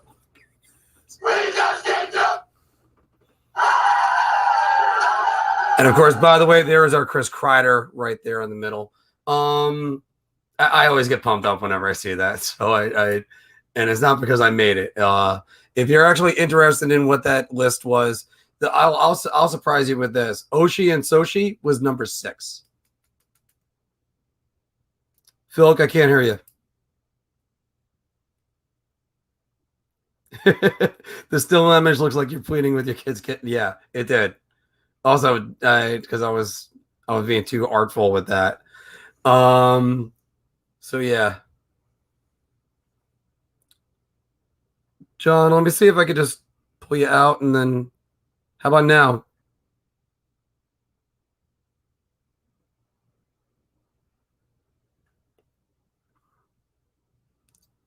Filk, I can't hear you.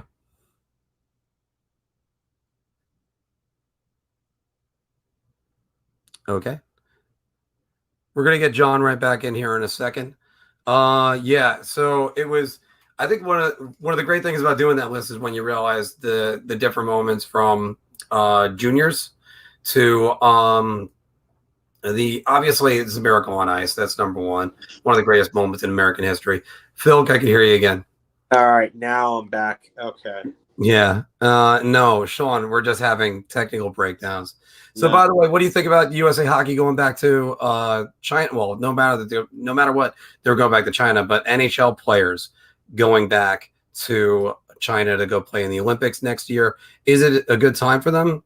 I don't know, but it's what the NHL wants to do, and it's what the players want to do. Put it all down in the comments below. Leave us a like, share, and of course subscribe. But yeah, as I was doing that list, I went through the different gold medals that they won in juniors, and I was surprised how low I have Zach Parise on that list to win the silver and to tie the game with 30 seconds remaining. And I have him at 11. I thought they were winning that game when he tied it, and then that Gimlet to Crosby play that hurt. That hurt. Because Sidney Crosby does what Sidney Crosby does. That's just what it is. He had no business shooting that puck where he was. Yeah. So yeah. And again, that was one of the early videos, but yeah, by the way, look, teammates are going to be upset when guys get traded. I 100% am with you on that. Listen, I'm not going to sit here and bash Carp. I'm not a fan of his. I've interacted with him on social media, and I don't get good vibes from him. But I'm going to tell you right now, the whole thing about Carp, he's kind of been pining over the previous regime. And any chance that he gets, he goes out and defends David Quinn, Jeff Gorton. Something makes me think that he has an attachment the way that he's writing, that he has an attachment to that regime, and he's not happy with what's gone on since that. So I take what Carp says with a grain of salt. If Larry Brooks reported it, I'd probably take it a little more seriously. So no, I don't believe that at all. I really don't believe that they're livid like Carp said.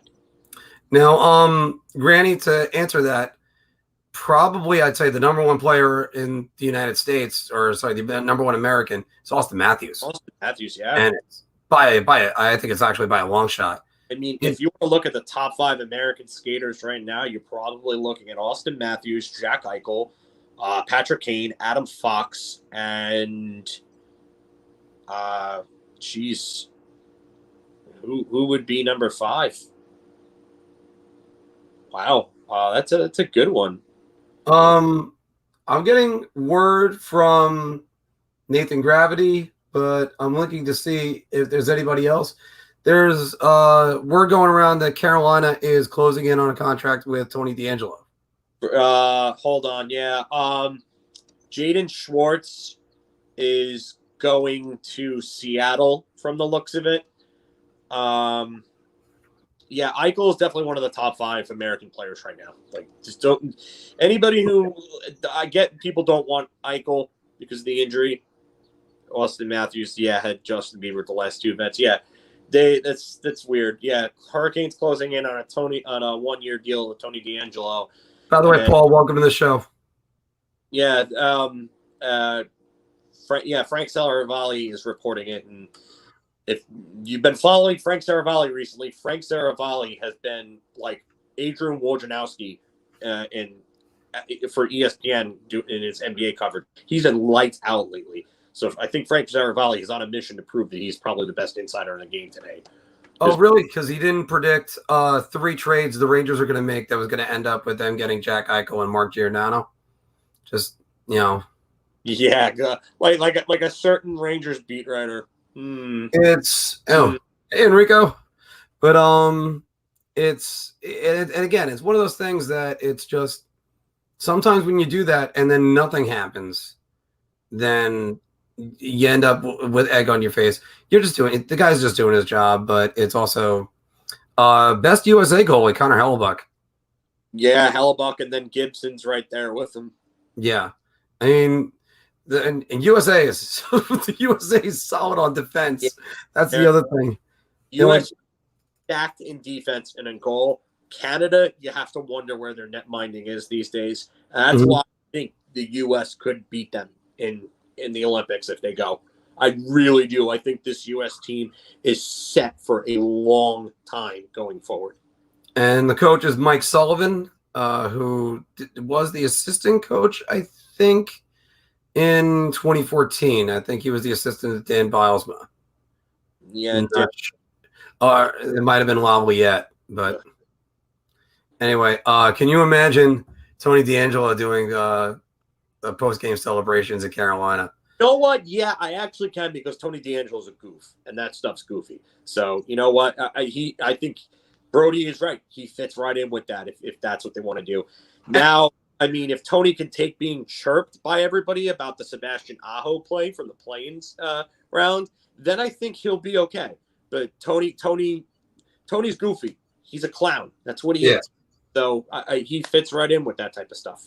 I think Tony DeAngelo is a great signing for whoever lands him, because he's got to actually behave and show that he's a team player. I think it is a humbling moment for him. Yes, Alyssa, the situation was handled terribly. There was somebody that said that it shows a problem with Rangers leadership and John Davidson and Jeff Gorton. I'll give you a hint. It's the guy in the other box. And it was only in our second show. So, and the guy in this one predicted after one game, the Rangers were done with Tony DeAngelo. So, I think Tony's gonna give a team his all. I thought maybe the Islanders should have taken a look at him, get a power play quarterback out of it. Yeah, but they don't have a power play quarterback. What are you doing? I get it, but hearing about things like that close to home, you know he's not gonna do that. I mean, I guess he would be motivated to come back and really kind of stick it to the Rangers and that front office. So I guess, and the team. But I mean, Carolina makes a ton of sense. They're going to lose Hamilton, but they're going to get a power play guy and a puck mover that scored at a 65-point pace in 2019, 2020. And now they can go let Hamilton go and say, hey, you know what? We don't need your puck moving skills. We just got our puck mover. And you know what? Now it puts pressure on Hamilton to either lower his price, or they can just let him go and see the cap face and put it towards something else. Like maybe a goaltender. Maybe. And you said Darcy Kemper. You said I still don't get that one. Well, he was great in Carolina. Not Carolina, Arizona. I just don't know.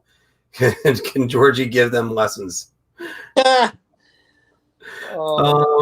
I wish them luck, because I think one thing I said about guys, certain guys with huge egos. One of them that comes to mind is Josh Osang. I said they're not going to be good players until their egos come down a little bit. This definitely knocks Tony down without knowing him, without reading his Twitter, without everything else. This knocked him down.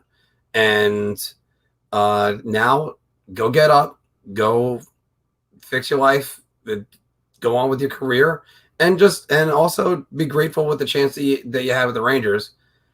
I'm not going to use the words that you blew it, but it was unceremonious. That was actually our second show together, by the way, that I was able to start it out with New York Rangers Punch Out and the music, and that was fun. Did you have an editorial you wanted to put together, John? You want to? You know what? I don't really have anything that's well put together, so I'm going to on it this week. And you know what? I would rather have something that's really with a lot of thought put into it. So that's all right. More time to talk to you guys. Yeah, I would rather take questions at this point than really kind of spitball together or kind of something like that. So you know what? All right. And also, I forgot to put on that we are doing Free Agent Frenzy tomorrow, starting at 11. We'll probably be talking about the guys we target. And again, Todd Brindamore, Jesus, Rod Brindamore, great coach, great flyer, great former captain, and he ain't taking any crap. He'll actually probably fight Tony himself won't even need Georgiev to do it. All that. Teammates have fought each other before. They didn't get. Yeah, and a matter of fact, like the Oakland A's hated each other. There's been lots of teams they didn't like each other. Can we talk 1 second about the 1994 New York Rangers and how they basically the entire team hated the coach and they rallied around Mark Messier and still won a damn Stanley Cup? Like, hello, like you can come back from these types of things if you have a better leadership group and a better coach that can handle it. And Rod Brindamore will be able to handle Tony DeAngelo. And you know what? You know what else he did? And this is rumor. I'm not sure of what really kind of went on here, but it's been widely said across the league for years that one of the reasons why Brindamore was traded to Carolina for Keith Primo was because prior to that, Eric Lindros was trying to have an affair with Rod Brindamore's wife, and Rod Brindamore absolutely kicked the crap out of him. So if anybody's never heard that one, that's out there. So if Rod Brindamore could take on a guy like Eric Lindros, you know that he's going to toss Tony DeAngelo like a little rag doll if it ever came to that.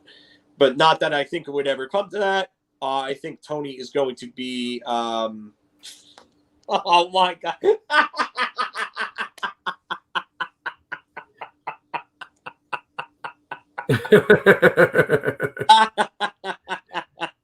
All right, here's John. Here's a question. This is one of Chris's. It's you think the Canucks will match the offer sheet jury is about to present Elias Pettersson? They're not offer sheeting Elias Pettersson, and I'm going to tell you why right now.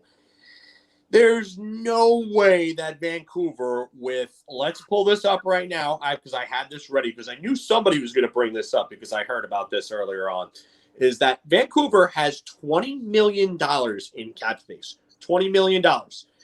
Brandon Sutter is an unrestricted free agent. He's probably gone. Not going to cost much anyway. Hey, that would be a good target for a range fourth line center if you don't think Morgan Barron's ready. Jason Dickinson's a restricted free agent. He isn't going to cost much. Yeah, and Eric lied about getting into a car. Yeah, I'm not even going to get further into Lindros. We'll talk about that another time, or maybe even in the Q&A.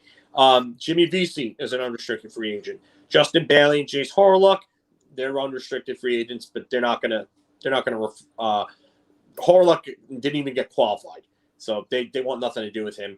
Mark McCallis, I don't even know who that is. To be honest with you, I don't think he really has much of a future with them. But their real signings that they've got to worry about are Pettersson, Dickinson. If they want to bring back Alexander Edler, they'll probably do so on a cheaper deal. Olli Juolevi, I mean, he looks like a bust, honestly. So I don't know what they're going to give him, if anything. Thatcher Demko's under contract long term, so they'd have to they're going to have to sign a backup to back him up. Braden Holtby is getting bought out. Actually, his buyout is official. It's $500,000 in dead cap this year, $1.9 million. And Roberto Luongo still has 1 year left of a dead cap recapture from his retirement of $3.035 million. But they have enough space to get back Pettersson and Jason Dickinson. That's right. Sorry. And if they want to bring back Edler, they could do that. And even if they wanted to bring back Brandon Sutter, they could do that too.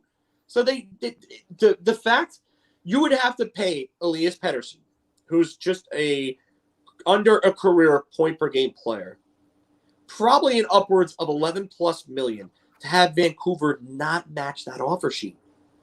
And that would make no sense for the Rangers, because why don't you go just get Jack Eichel at that point?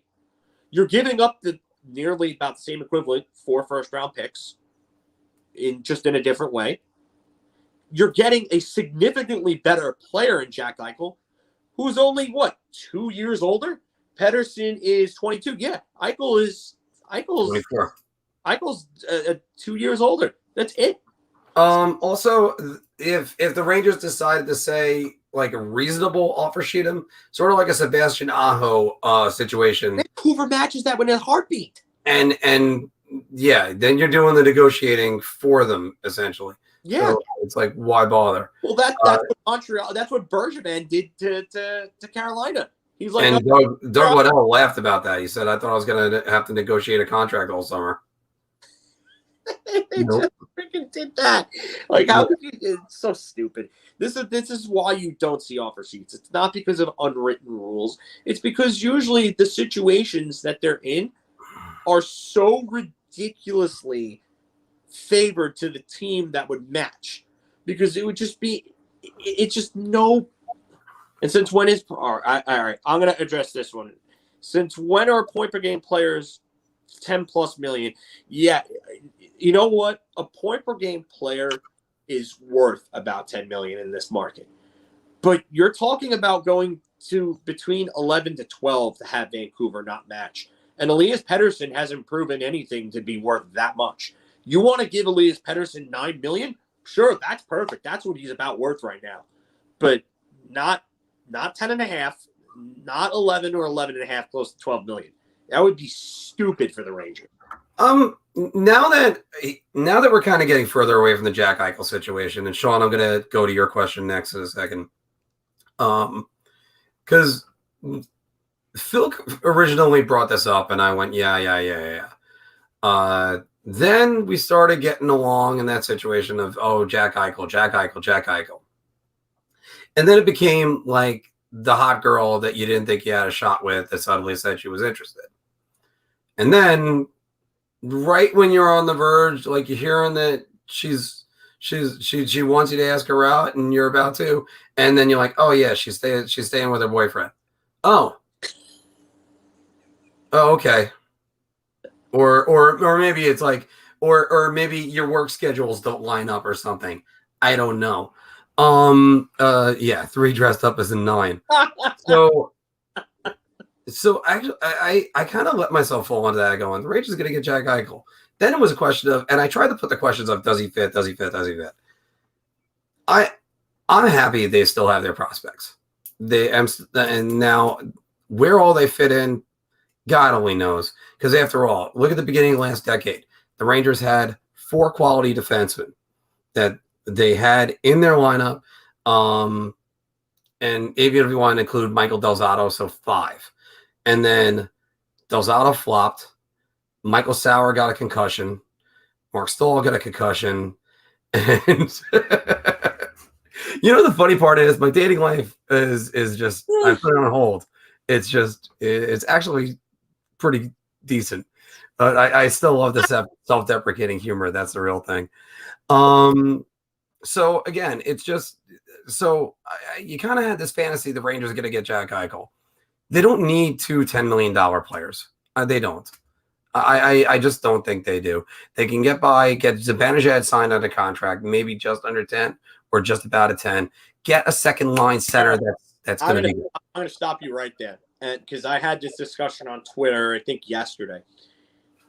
If Mika Zibanejad wants 10 million or close to 10 million, you walk away and you make the deal for Eichel because of 2 reasons. One, a player like Eichel does not become available in the trade market often, if at all. This is a rarity, and that's why Kevin Adams is, doing what he's doing, because he knows that a superstar talent at that age, an elite player, isn't really ever available in the trade market.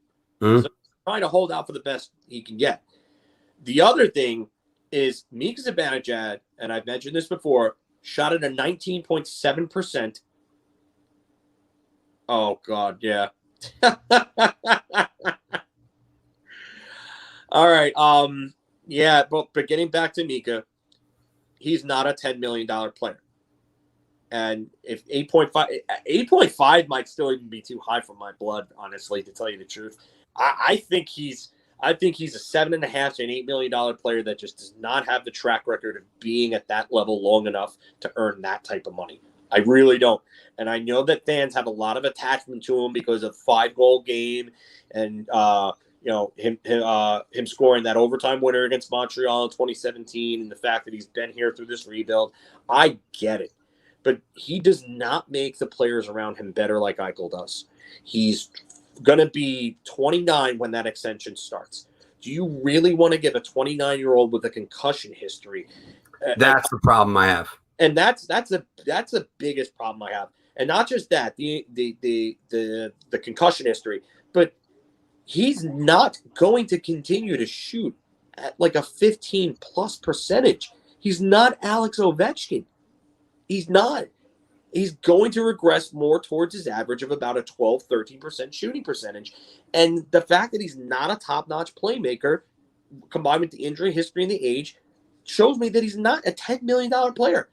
That's why Jack Eichel at 5 years and $50 million, $10 million a year, is a better bang for your buck value for a significantly better player. Oh, and Thomas is back. Sorry. By the way, Sean asked again, realistically, who do you want the Rangers to sign tomorrow? My two guys, if not one, then the other or both, is still what we said before: Philip Deneau and Eric Holla. There's the two, and I think Eric Holla is the cheaper, better option because he's already familiar with Gallant. Filk? I would say Holla is a good one. I like that name. I think he could help here, and there's, yes, obviously familiarity. Tomas Nosek would be another one that I could think of.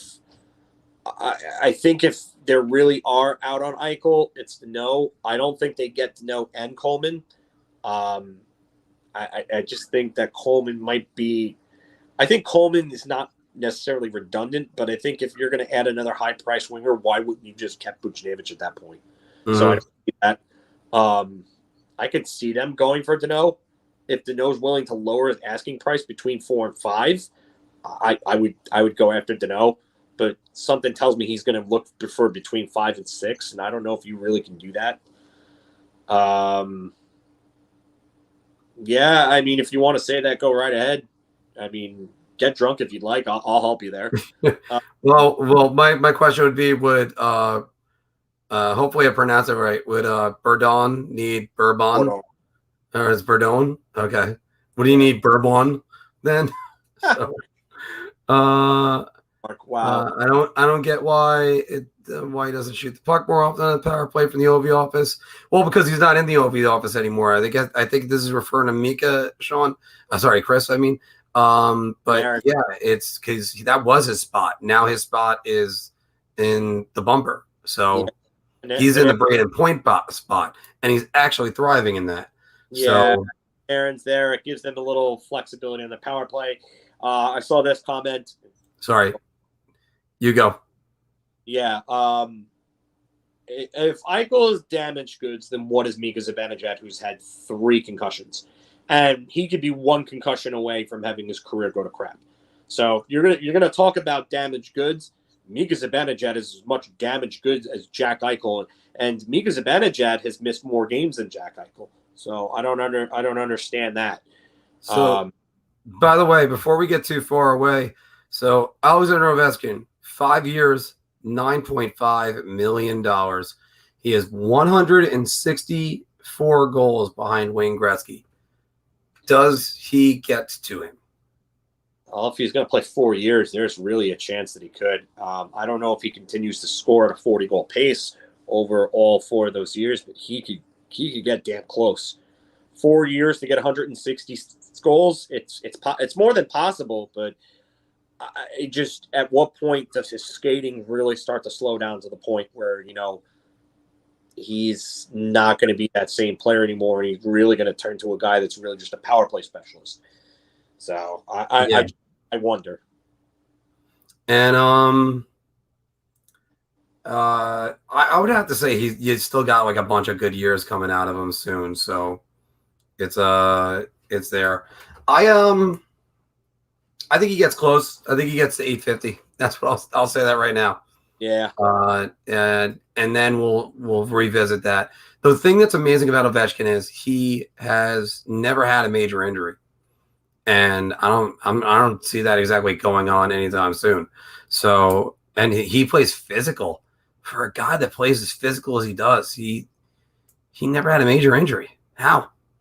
Because if you've ever seen him in his street clothes, he just looks like an average dude that's 6'3" and 230.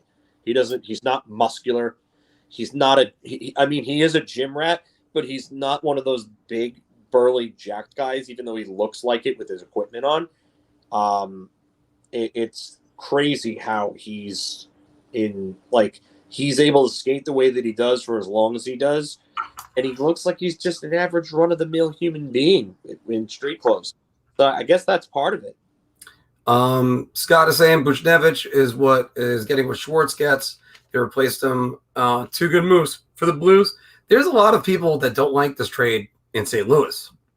And that's something else. Yeah, I haven't seen that. I've seen a couple of them. Yeah, like some of the analysts. I don't know about that. I mean, you get a top-line winger for Sammy Blade, second-round pick. I don't know what there's not to like about that. Sean says steroids. Look at the Capitals. Steroid bust of the 90s, of 09-ish, when another Russian player got caught and he left the team. Who got caught? Because I don't remember any steroid controversy with the Capitals, unless you're talking about Alexander Semyon. Yeah, that's what I was thinking when he was going on that. But I don't know about that. well, Phil Kessel had they do like it here. Okay. I've been hearing some people don't like it over there. So some of the analysts, but all the blood clots with the Penguins. It's why usually steroids aren't in hockey, because it doesn't benefit people. It actually destroys your careers instead. The only thing I can remember with anything relating to steroids is when Andrew Peters got busted years ago for using androgel, and he was a 4th-line fighter. Really, he was a goon. So, I mean, his most notable point in his career might have been fighting Ray Emery in that Sabres Senators brawl back in 07, when Lindy Ruff went goon squad on the Spezza, Alfredson, Heatley line after Chris Neal cheap shotted Chris Drury. So, oh my God. Oh, man.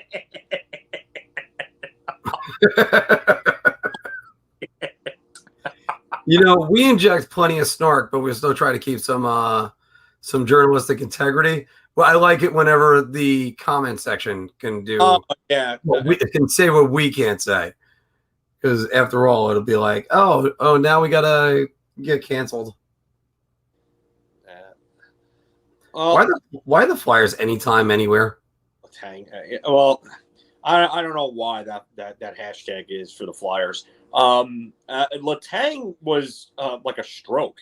I think he had a TIA, a transient ischemic attack, which but is I think that's what he's saying is where the blood clots came from, or the reason for the blood clots. Well, Letang was one of those players, but I don't remember the Penguins or the Capitals having any type of steroid controversy, unless there was something that was, unless something happened that I can't remember, but I don't remember seeing anything, because I would have remembered something like that. Dougie Hamilton, where do you think he ends up? Hey, you know what? I heard somebody say Toronto for Hamilton. New Jersey, I think it was Frank Saravalli said that his best guess for Hamilton was New Jersey. I don't know if he necessarily goes there. I mean, it would be a good fit. He could help bring up Luke Hughes, give them some leadership. I don't know. I just Hamilton, a leadership guy. I mean, he's had the Bruins gave up on him, the Calgary gave up on him, the Hurricanes seem like more like we're gonna have you on our terms. I mean, is there something we're not hearing about Dougie Hamilton that I don't know? Because I know Tyler Seguin was high-fiving his friends when Dougie to the Wild. That could be a good one. It could. I mean, he could fit. You know what, though? How do they add that high of an AAV on like that and then deal with all their problems in 2 to 3 years. I just don't know how the Wild can do that without, because you got to remember 2024-25, they would have a lot of cap tied up in him, whatever Kaprizov's extension is, Spurgeon and Brodin, their contracts, and then the dead cap from the 2 buyouts from Suter and Parise. So I don't know. Yeah, but supposedly the rumor was 7 years and $63 million for the Devils and Dougie Hamilton. But Elliot Friedman actually just reported. I'm trying to see when this is from. Hamilton's 28. What's up? Hamilton is 28. Hamilton's 28. Elliot Friedman was reporting. It said it on Sunday, apparently. I'm guessing it's on his, because there's no tweet for this, so I'm guessing it was on 31 Thoughts. But I think he's saying that Toronto is going to try to get creative to sign Hamilton. So I think that could be a destination. As for Morgan Barron, I think Morgan Barron could be your ideal bottom 6 center. I really do. I think there's some good skating for a big guy with some size. He's skilled. He was a Hobie Baker nominee, and I honestly think that he's got a lot of smarts up here. Yeah, he could be one of those diamond in the rough type guys. You know, he's not like a great player, but he's a guy that comes out of nowhere and becomes a real good, useful NHL player. So, Leo is in with us. What type of contract should we offer Shesterkin? I want to say they'll probably want to do something around 5 years and $25 million for him. I was thinking, yeah, along that line. You don't want it to go 4 years at 4 because he's 20. Shesterkin is 25 or 26? 25. 25. Okay. So this is going to be one of his first players and his first contracts. He's going to want a huge upgrade, and the Rangers feel confident with him, so they don't want to lock him up too long term, but I wouldn't be shocked. The NHL NYR franchise leads the NHL in player concussions per million. Yeah. That's what we all get scared about. John, Thomas Hertl at a reasonable price. I like Thomas Hertl. And he gets hurt a lot. Yeah, but again, the word reasonable price is in there too. Get why people would want it. He's 27. He'll actually be 28 in November, so he still fits a timeline. But he's got 1 year left on his deal. So then you're going to have to re-sign a 29-year-old center who has missed significant time throughout his career. He missed games last year. He missed about around 20 games last year. The 2 seasons before that, he was healthy, and he had that really nice 74-point season in 77 games in 2019. But this is a guy that's missed a lot of time throughout his career. I remember the Dustin Brown knee earlier on in the 2014 season really messed his season up. He looked like he was on pace to win the Calder. He was running away. He killed the Rangers in that game. So the ball between his legs. Yeah, on Marty Biron, the 4-goal game. But Thomas Hertl would be a good pickup if you can get him for cheap.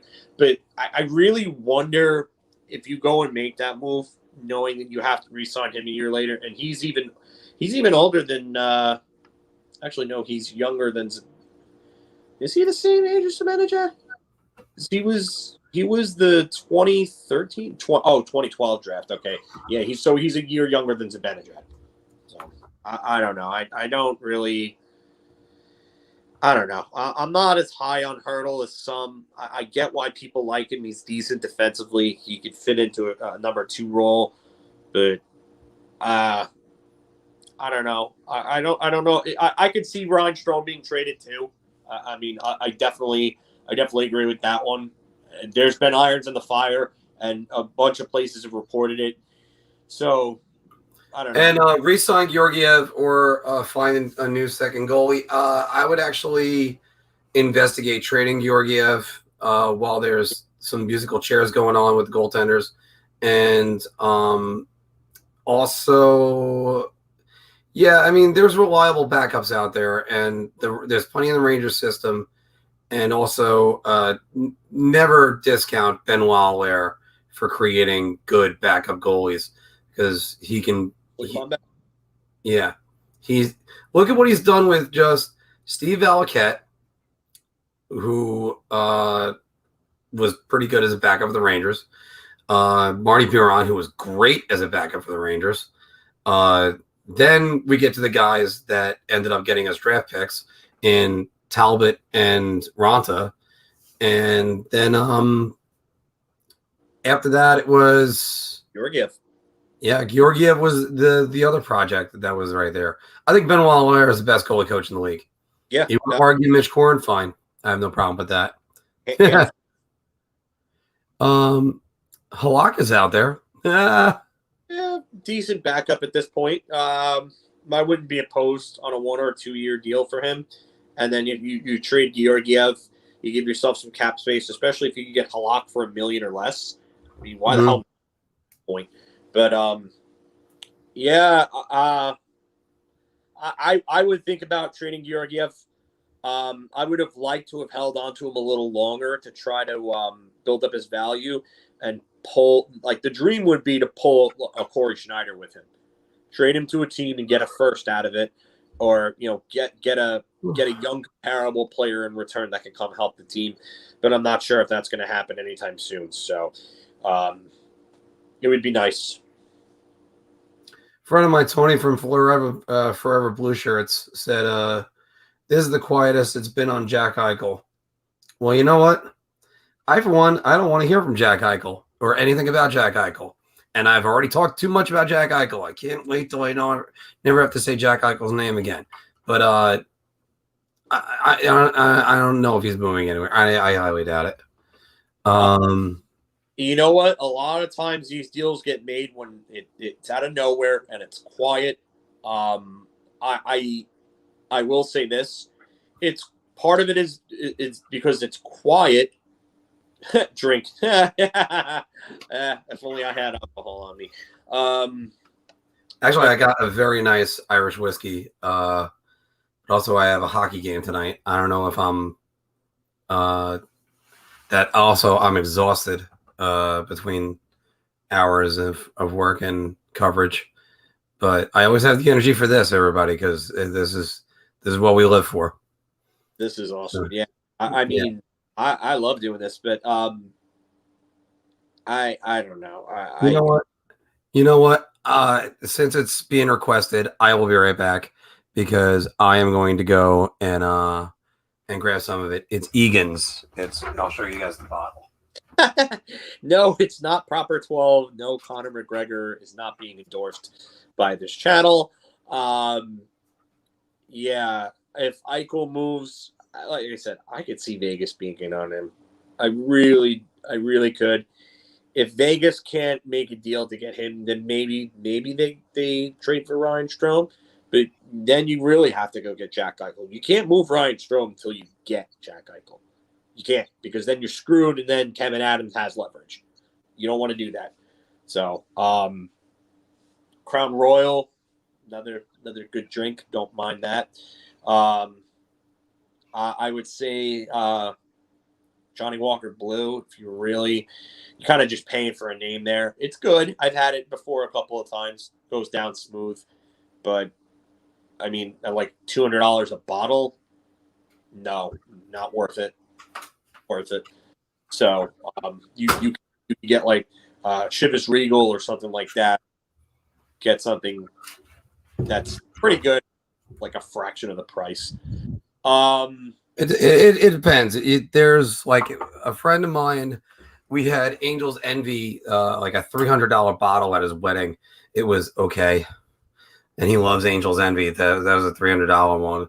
So I was like, hey, Mike is in the chat today. All right, welcome back, and also great talking with you when I was on when I was checking out Wardy the other day. By the way, this is the bottle I was talking about. Egan's. A friend of mine gave it to me for my birthday. Actually, a pair of friends. They're two girls that come into the bar all the time from South Africa, and not always from South Africa. That's a hell of a commute. But yeah, I get a couple of fingers of whiskey. Maybe it'll help my pregame nap. But also, I got a glass like this. I love this one. So yeah, shot. By the way, Tomas, you and what was the other one? It was you and Leo related because I think it's the same last name. Soininen, yeah. So yeah, Tomas, I actually I've actually sorry that before. I've said that I don't know if well, this is the first drink that's ever been on this channel, by the way. You guys are witnessing history. Richard, that is the devil. Wild turkey is the devil. I would do it. But... Oh, he is. That's awesome. That is awesome. All right. Too. And they're from, and you guys are from Finland, I assume, right? So that's awesome. That's great, man. But yeah, to answer your question about Monahan, I've actually said on this channel that I don't think Monahan is enough of an upgrade over Strome to risk losing the chemistry that he has with Panarin. That's why I think you have to go for Eichel if you're going to do that. Because if you're gonna go and you're gonna make an upgrade and it's a marginal upgrade, and then you lose your chemistry with Panarin, your best player starts playing any bit worse than he did before. Was it really worth the trade? Was it really worth it at that point? I don't. Okay. Mika's got a no move clause. Yeah, he's got a no movement clause, and Buffalo ain't going to deal with that. Buffalo, he's not going to re-sign in Buffalo. So, Jägermeister at a time. By the way, I have some bottles at work that say the official shot of the NHL because that is actually out of the New York Rangers. That's what it is. And unfortunately, my Ranger bar, because it was a very good Ranger bar for a while, got soiled because of Islander meetups that they had, and they put an Islanders symbol on the front door, and it's just ruined my work for me for a little bit. But we are talking about doing a Rangers meetup soon, and at a couple of other places. I will keep you guys posted on that, like for opening day. John, we're talking about good booze. Yeah, March is so coming here. What do you think? I don't think he's coming here. I've heard that it was reported, I forget by who, whether it was Saravalli or Friedman or Dreger. One of the big guys said that Vegas made those two available. I wonder if they're still available after clearing Marc-Andre Fleury's cap space. That might be part of the reason why, because I think that everybody knew that McCrimmon wanted to Yes. To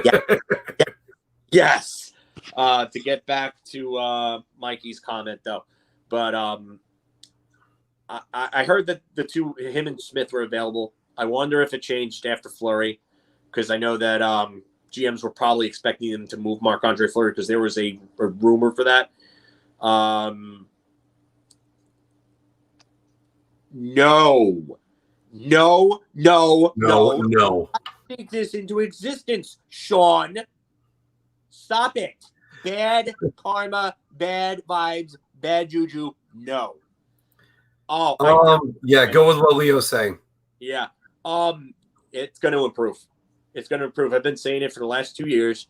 It's going to improve. You saw the improvement in his skating. You saw the improvement in his puck handling. If you saw the picture of him in October of 2019, I actually met Kakko at the there's pictures.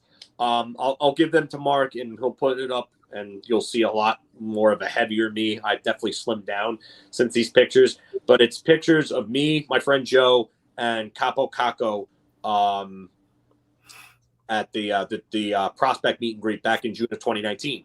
But there's a big difference between him there, and then there's also a picture of him side by side in October of 2019 and like March of 2019, and you could see how much bigger Kakko got.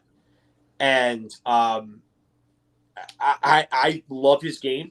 His defensive game, if you look at the defensive metrics, he went from an awful defensive player in 2019, 2020 to a well above average defensive player in 2020, 2021 this year, and was top 30 in the league in takeaways. His defensive metrics went through the roof. And you could just see that he was making things happen on that line. Like he's going to he's going to take that next step. He's going to. He just has to improve his shot. He's got to be more decisive, and he's got to get more velocity on it. And I think over the offseason, I think he's going to work on ways, because you can fix your shot. You know, it's not about upper body strength. It's technique. And I know you guys know this.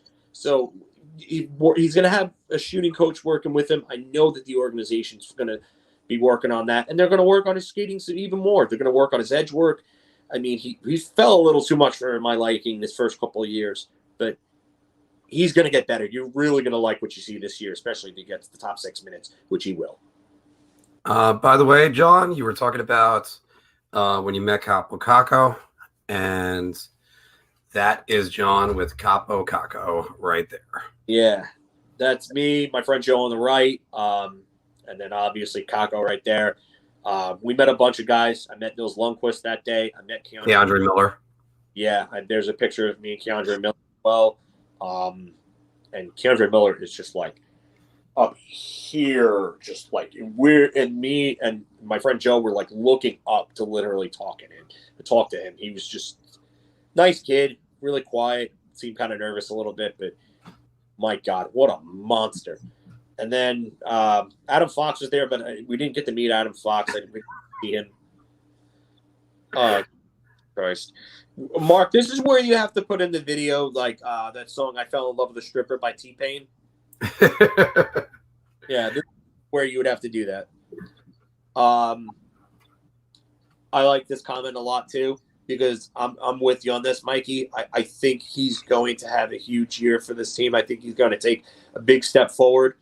The one thing that I just was shouting to the moon about with Lafreniere, and a lot of the analysts said it, was just his work ethic. He's got the work ethic that'll make him one of the great ones. And that's why I think he's going to have a big year next year, because he's going to come back focused. He's going to come back motivated. He's going to come back pissed the hell off.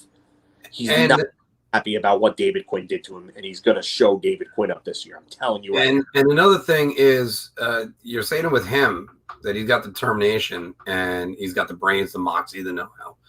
And again, I love what we're going to be seeing with him. I think he's on the first line left wing. I think so. All apologies to my favorite Chris Kreider, the amazing the amazing Kreider man, as I call him. Yeah. Okay. Yeah.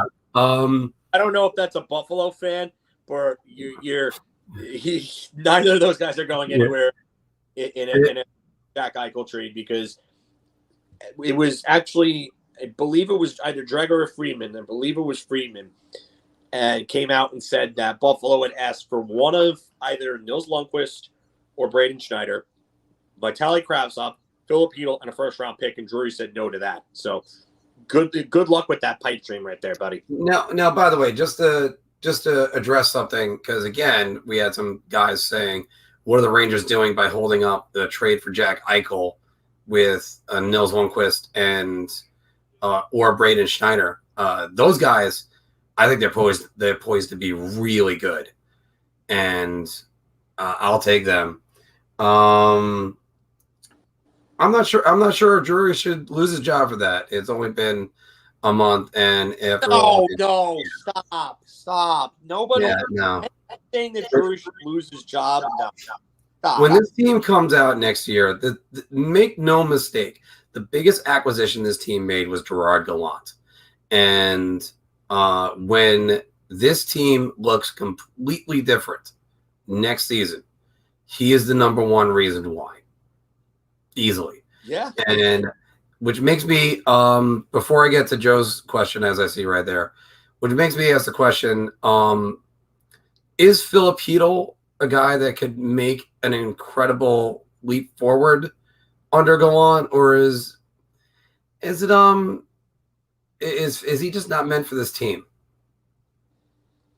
Yeah, that's a good question, actually. I like Chytil. I just wonder what his long-term future is, at what position, whether it's center or wing. I think that he could be a good winger. He's made some strides at center. I definitely think that Gerard Gallant has the ability to get the best out of young players. He proved it in Florida. I've said this many times before, I know on here. The job that he did with Barkov, Huberdeau, Trocheck, Marchessault, Smith, with those guys. And then he had the latter two, Marchessault and Smith, in Vegas, and helped them get to even a higher level. And then what he did with William Karlsson in Vegas. I just, you know what? I really wonder with Chytil, because there is offensive upside there. You see flashes of it, and you're just like, wow. Like those goals that he had against like Chicago and Boston, and you're just like, whoa. Like that's some talent right there, man. I've seen him play in the World Championships, the World Juniors. He's looked really good in international competition too. So I think he can. Do you think he could take over for Ryan Strome if they deal him? I don't know if he's the facilitator type. That's the thing. You know what? But I tell you one thing right now. If Artemi Panarin is the player that he's playing with, then Artemi Panarin can help take him to another level, because Panarin's got the guy that wants the puck. He's the facilitator on any line he plays on, even with Strome. So I mean, I think I could see it, and I think Chytil's got better goal-scoring instincts than Strome. So maybe Chytil's the goal-scoring center and Strome's the playmaker when you have Panarin as the playmaker. I mean, maybe would Panarin goals totals go down? I don't know. Possibly. It's possible. But you know what? You have to wonder if that's the plan. And this kind of ties into that, because I don't think we're discounting natural improvements at all. I think it's a lot to put on Kakko and Kravtsov and Laf, but I do think those guys are going to take those next steps. I think maybe that's what they're thinking with this. Hey, we can save cap space. I just wish that they would have maybe said, hey, let's take Buchnevich to arbitration, have him sign for that 1-year deal, and then turn around and flip him and say, hey, you want this guy, now you're going to have to pay something else more than that. So, but I think the fact that St. Louis in an RFA deal, they probably had to offer him a new contract. Again, this trade was, you can't have Vitaly Kravtsov on the fourth line. You can't have him on the third line forever. And you need to open up a spot for him. And for that matter, again, it doesn't matter if I like Buch. I love Buchnevich. And a matter of fact, I didn't want Anthony Duclair dealt. But eventually you get to a point where guys go, is there a role here for you? Or are you going to, John, I think you might be right. I think Chytil might be a winger. But it's possible. It really is. You tend to wonder where he fits, and that's it. And that's why I think a lot of Ranger fans think he's trade fodder. Just that. I love this glass. The only problem is I have these Death Star ice balls that are in there, and it doesn't fit because the puck dents the glass. So it's great, but I like Mike Kelly. I don't know if he's necessarily the brains. Mike Kelly has been with Gallant in all of Gallant's recent stops. So, and he's obviously here with the Rangers as well, which is good. But, Gallant is a motivator, and that's something that David Quinn just wasn't. And John Tortorella, can he motivate players? Yeah, he can. But he also tends to push the wrong buttons with players, and Gerard Gallant is not that type. He's the anti-John Tortorella. And you know what? That ties into this. When Jaromir Jagr says he's a great coach to play for, he's the real deal. That is absolutely correct. That is absolutely correct. Jagr went to bat for him in that Larry Brooks article in the Post, which is probably the best article I've seen Brooks write in a long time. That was a real good article. That was really in-depth. It was a great piece. Jagr going to bat for Gallant says a lot. And you know what? a lot of the guys in Florida went to bat for Gallant. And in Gallant, in the interviews post the Gallant firing, right after the firing, the players were not happy about losing him. They were very sad about it. So, that says a lot when your players really want to. You want to click on the one that I'm about to click on? If they don't get Eichel, then should Strome get traded? And it depends actually what the next move is, to be honest with you. If you're telling me it's FIlip Deneau and he's going to be playing with Panarin, nope. No. Absolutely not. I really don't want FIlip Deneau playing with Panarin. I don't see the creativity that I see in Ryan Strome. Now, let's say this. Yeah, they get FIlip Deneau. They got him on the third line.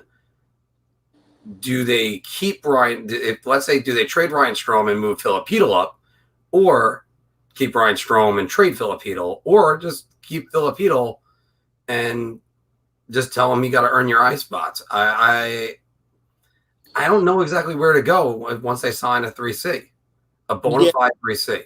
There's nothing wrong with center depth. If you're going to tell me that Deneau's going to come in at $4.5 million, and then you want to deal Chytil, fine. Or you're going to move him up and save on Strome by dealing Strome elsewhere and getting assets and recouping them and doing whatever. Okay. It would give you a little more flexibility. I like Ryan Strome. I think he's good with Panarin, and that's part of the appeal with Strome. Is that his chemistry with Panarin is great, and you really can't risk it unless you're getting a proven product or a significant upgrade over him.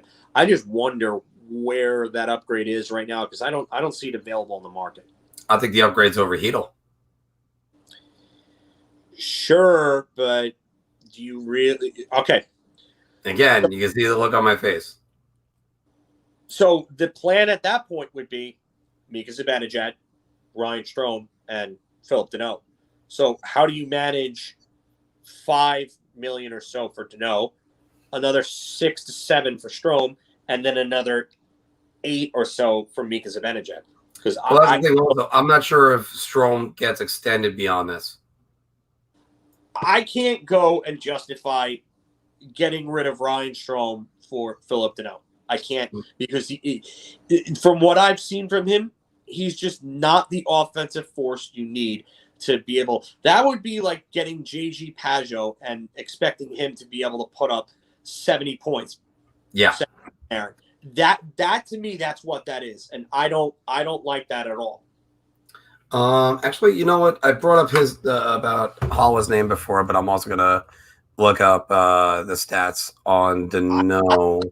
I like him as a third line center. If you want to tell me that you want Erik Haula to come in as a middle six center behind Ryan Strome, if they're not going to get even if they go get Eichel, I think he could be a cheap and relatively inexpensive middle six center, like a third line center. Search for the wrong guy. So was making. He was making on his most recent deal $1.75 million, 21 points in 51 games. It's a far cry from that 29-goal, 55-point season in 2018 with Vegas. I don't know. He's not going to get that same amount of ice time, and don't let the minus 16 fool you. He's a pretty good defensive player, but get him for $2.5-3 million. That's solid for a third line center. And by the way. Take away his first 2 seasons. He was a 46 and a 45% face-off guy. After that, 53. I'm just going to read the first numbers. I'm not reading the decimal. 53, 53, 50, 51, 54, 53, 55, and 55 again. Okay, and he's a good centerman. He's a good centerman who can win face-offs. He's defensively responsible enough to be your third-line center. He would be an ideal fit. And as far as now, again, that's a great second option. Oh, I didn't hit the P, so I'm FIlip Deneau. And of course. And another thing that you can't overlook is familiarity. A lot of these guys go back to what they know with players and general managers and coaching staffs. Like Gallant, he brought in Mike Kelly. So, guys bring in guys that they're familiar with, that they know do things. I would have to think that Eric Haula is probably on their radar at Gerard Gallant's request. Yeah, exactly. So, And you know what? I'm going to look up his numbers right now. I like Christian Dvorak, and it wasn't because every time I saw Christian Dvorak's name, I thought of Radek, who was one of my favorite Rangers from 20 years ago. I saw this before. Mike, yeah, I want to see what happens with Morgan Barron. I wonder if he's going to be the fourth line center. He looked like he was ready to take that role from the little we saw down the stretch with him. So yeah, I would want to see that. And by the way, Christian Dvorak's, this was John D. Lee's question.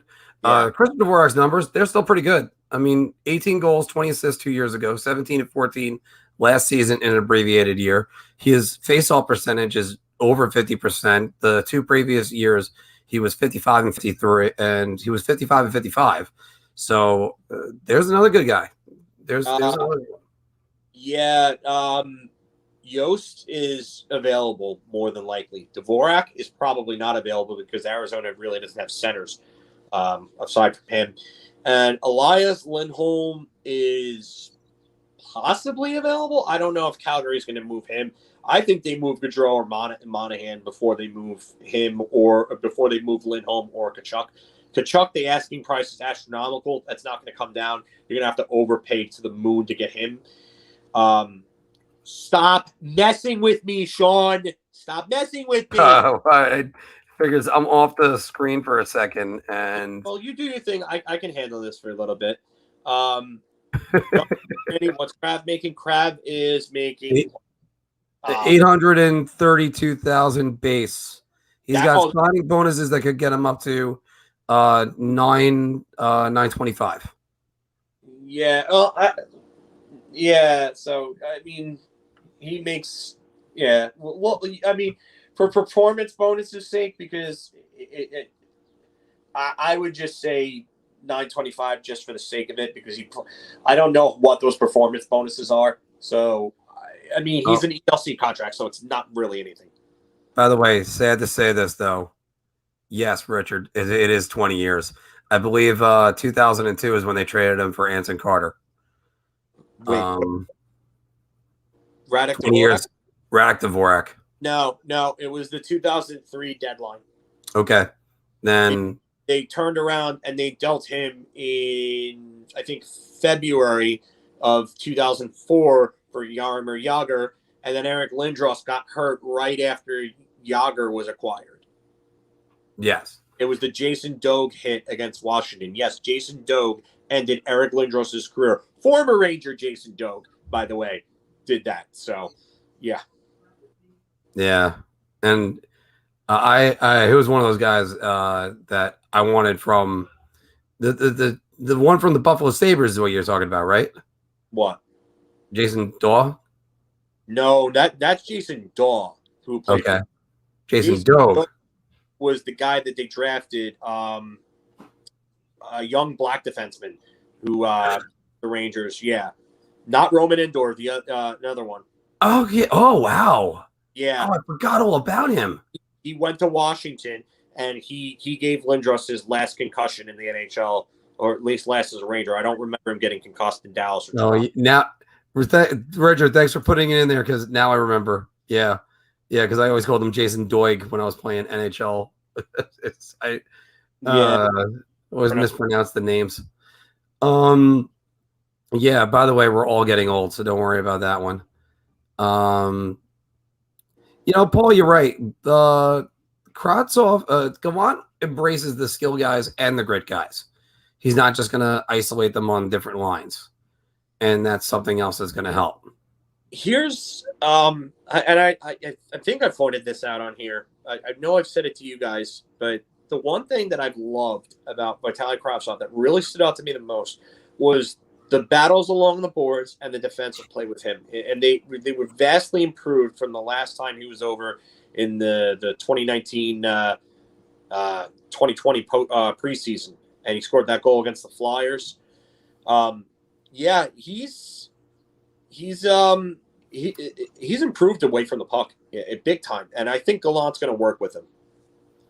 And Zigga's in the house. What's going on, Zigga? Yeah, we're all those young whippersnappers, those 43-year-old young whippersnappers. Young buddy, I don't. I see Dvorak like Brassard years ago.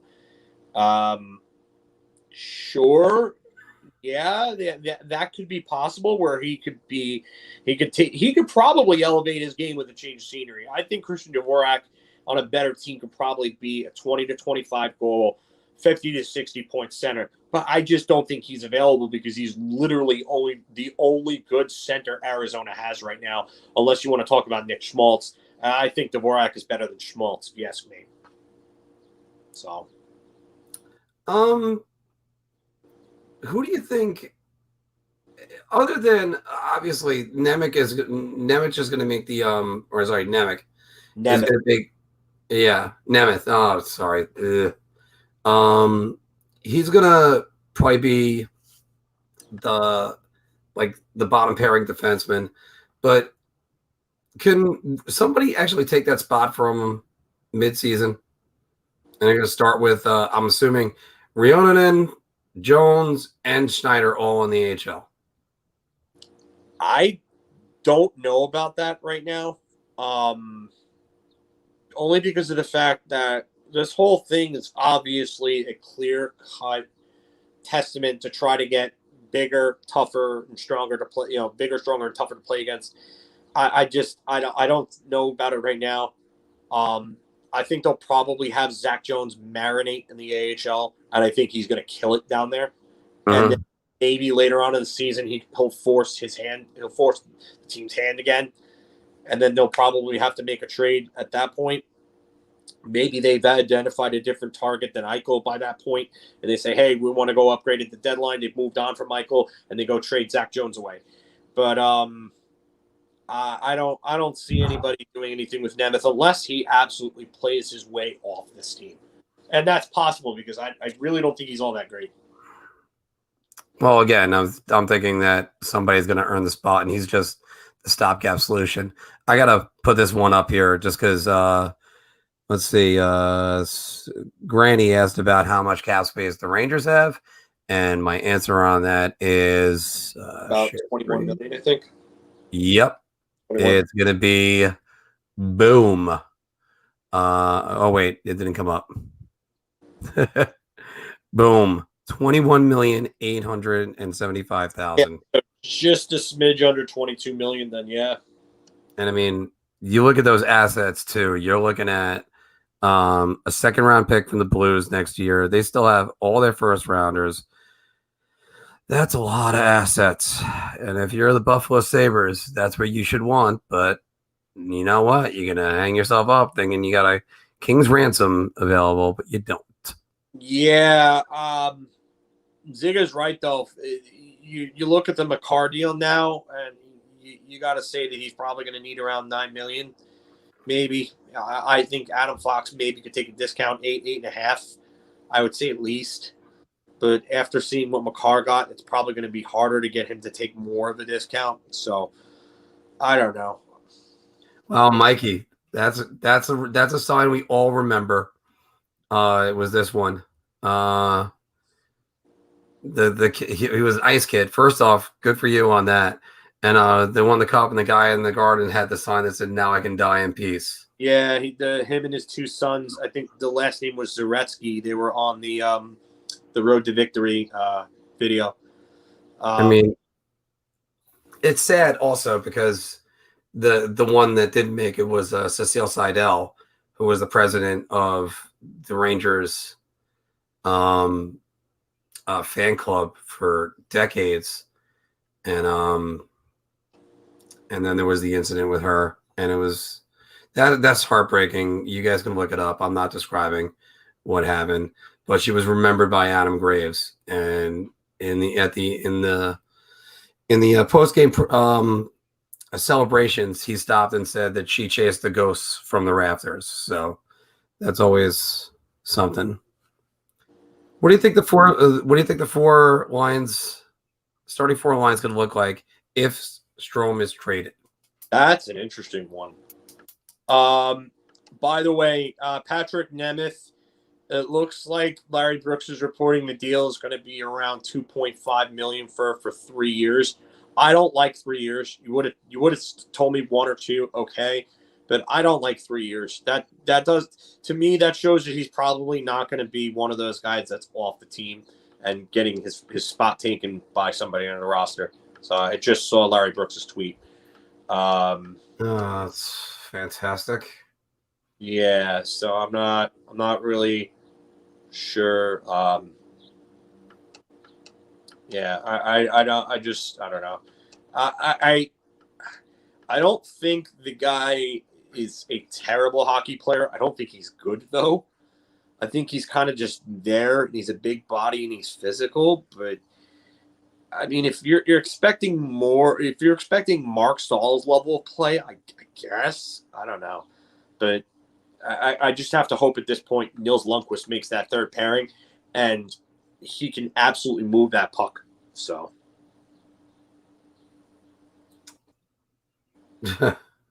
all the things I just watched was a Brett Howden face-off win that ends with. Does it end with the other team getting the puck? Oh, great! Now it's Sorry about that, guys. So what would my starting four lines be? It was, by the way, it's the Kakko goal on the breakaway that Brendan Lemieux found against Pittsburgh Penguins. That was his first season.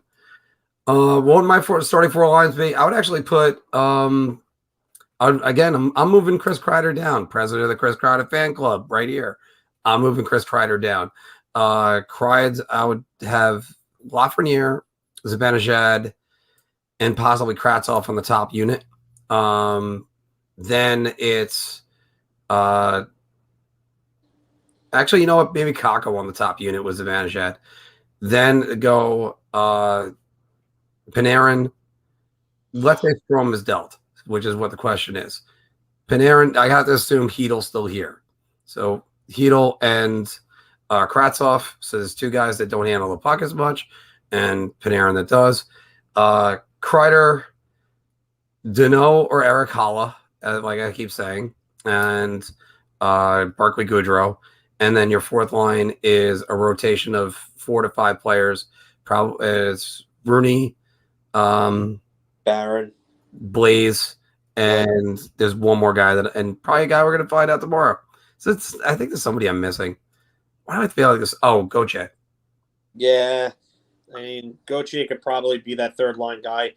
I would rather have Gauthier as a third line guy. I mean, I would assume maybe they put him on the fourth line, but I think Gauthier could be one of those guys where if he starts out on the fourth line, plays well, and Gallant he isn't gonna bench him for a mistake, and that's what Quinn did with a lot of these kids. Remember the game with Kakko, and he benched him for that borderline penalty after he scored 2 goals. 2 goals. It was the best game of his career, and it was a borderline penalty that shouldn't have even really been called, and Quinn benched him for it. Stupidly. Killed the kid's confidence. And you know what? Gauthier said the same thing.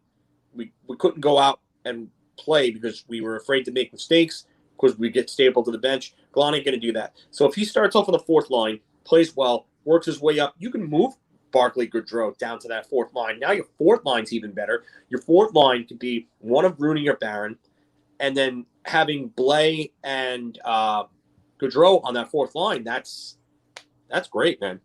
That'd be a great fourth line. Fortunately, Sean, I know other people in this club. There's people. Trust me, there's people that are fans of Kreider. There are. John, by the way, to address this question, we don't know how much validity there is either for the actual beef that there isn't, or it's just, the playing styles really just don't match. So we addressed that in a video a while back. Yeah. I with a lot of the things that have been going on with Carp lately, I just can't with him because it's just. I'm not going to sit here and bash the guy, but he's been writing a lot of pieces that are kind of defending the old regime and kind of just like bashing the current one. So I'm not really. I'm going to take what he says right now with a grain of salt until I get some validity on anything he says. So. But again, that's where the makeup is, and I do, DQ. I'm not a fan of him anymore. Again, I credit John with that. It's sort of like the How I Met Your Mother episode with, where they find out that they have faults, and somebody mentions it, and that's all they can focus on, and you just hear the glass shattering. But I asked the question in our first broadcast: is Quinn's job in jeopardy? When they were 2-6, I think it was, and John outright said, "Yeah, it is." So, had to ask him new to his writing. I like this one, and yeah, I'd rather have Sammy Blais. I think Sammy Blais is a better player than Brendan Lemieux. I think Brendan Lemieux is really kind of like a run-of-the-mill type fourth liner who wants to be an instigator. And yeah, Lemieux did request that trade from. You wonder if that has something to do with the fact that Quinn just never put him in the lineup. Yeah, and you know what? Lemieux wasn't a great player, but what other solutions were they putting him over there? Like, you weren't playing Vitaly Kravtsov there at the time. Kravtsov wasn't even over yet when he really wanted out. So, again, another case of Quinn mismanaging things, but Lemieux wasn't a great player. He really wasn't. I don't think they're really missing much there. So, no big contracts. They got it. Yeah, that was a salary dump. Like a total salary dump. Yeah, basically the case. He did not do himself any good. There were a lot of more negatives than there were positives, and that's there are fans online that I see that still defend David Quinn, but because I think you got a raw deal. You're like, this guy finished with the most points of any non-playoff team, and a team that finished 2 spots behind them overall made the Stanley Cup Finals. And the truth is, and then he also was missing his top scorer for 2 weeks. He lost his top defenseman because of attitude problems. We could say all this stuff, but he also still had Mika Zibanejad the entire season. Yes, COVID, but he wasn't the same. And we said it ourselves. I said it in a video that I did, and John said it in the video with us. It showed David Quinn did not have the room when they won 9-0 over the Flyers. And then the next week, I mean, they pounded teams. You know what it is with that, and it's not just the 9-0 win and the way that they came out during Knobloch, but if you remember the first 4 games back, the efforts were putrid. The 2 games against Washington, 2 games against Buffalo, they were putrid efforts. That I had a very strong feeling that he lost the room when they came out like that under Knobloch, but it was the 4 games back that absolutely confirmed it for me. Yeah, confirmed it. And I was not a fan of his goalie rotations. He would go back-to-back with Georgiev when we knew Shesterkin is the number 1 guy. I always go back to it's just the one where the Boston game where it's just Georgiev got his head smashed into the ice. And I felt bad for a little bit until I realized Shesterkin should have been in the damn net to begin with. I'm going to disagree with this one, Chris Ross, because they weren't good at even strength defensively. They weren't. And no. Part of it is that they didn't have great defensive forwards. Kakko, his defensive game got better, but there were very few players on the team where you could sit there and say, hey, like, this is a great defensive team. No. The penalty killing was good, but Jacques Martin ran the penalty killing, and he was the defensive coach. So you can't give credit for, like, Adam Fox and Keandre Miller and Ryan Lindgren to David Quinn, you got to give that to Jock Martin because Jock Martin handled all that. The other thing also about them was there's only one team that was worse than them 5-on-5 in the league, I believe, the entire time, and that's Chicago. And I give Jeremy Colleton a lot of credit, but his team plays not a lot of defense. So,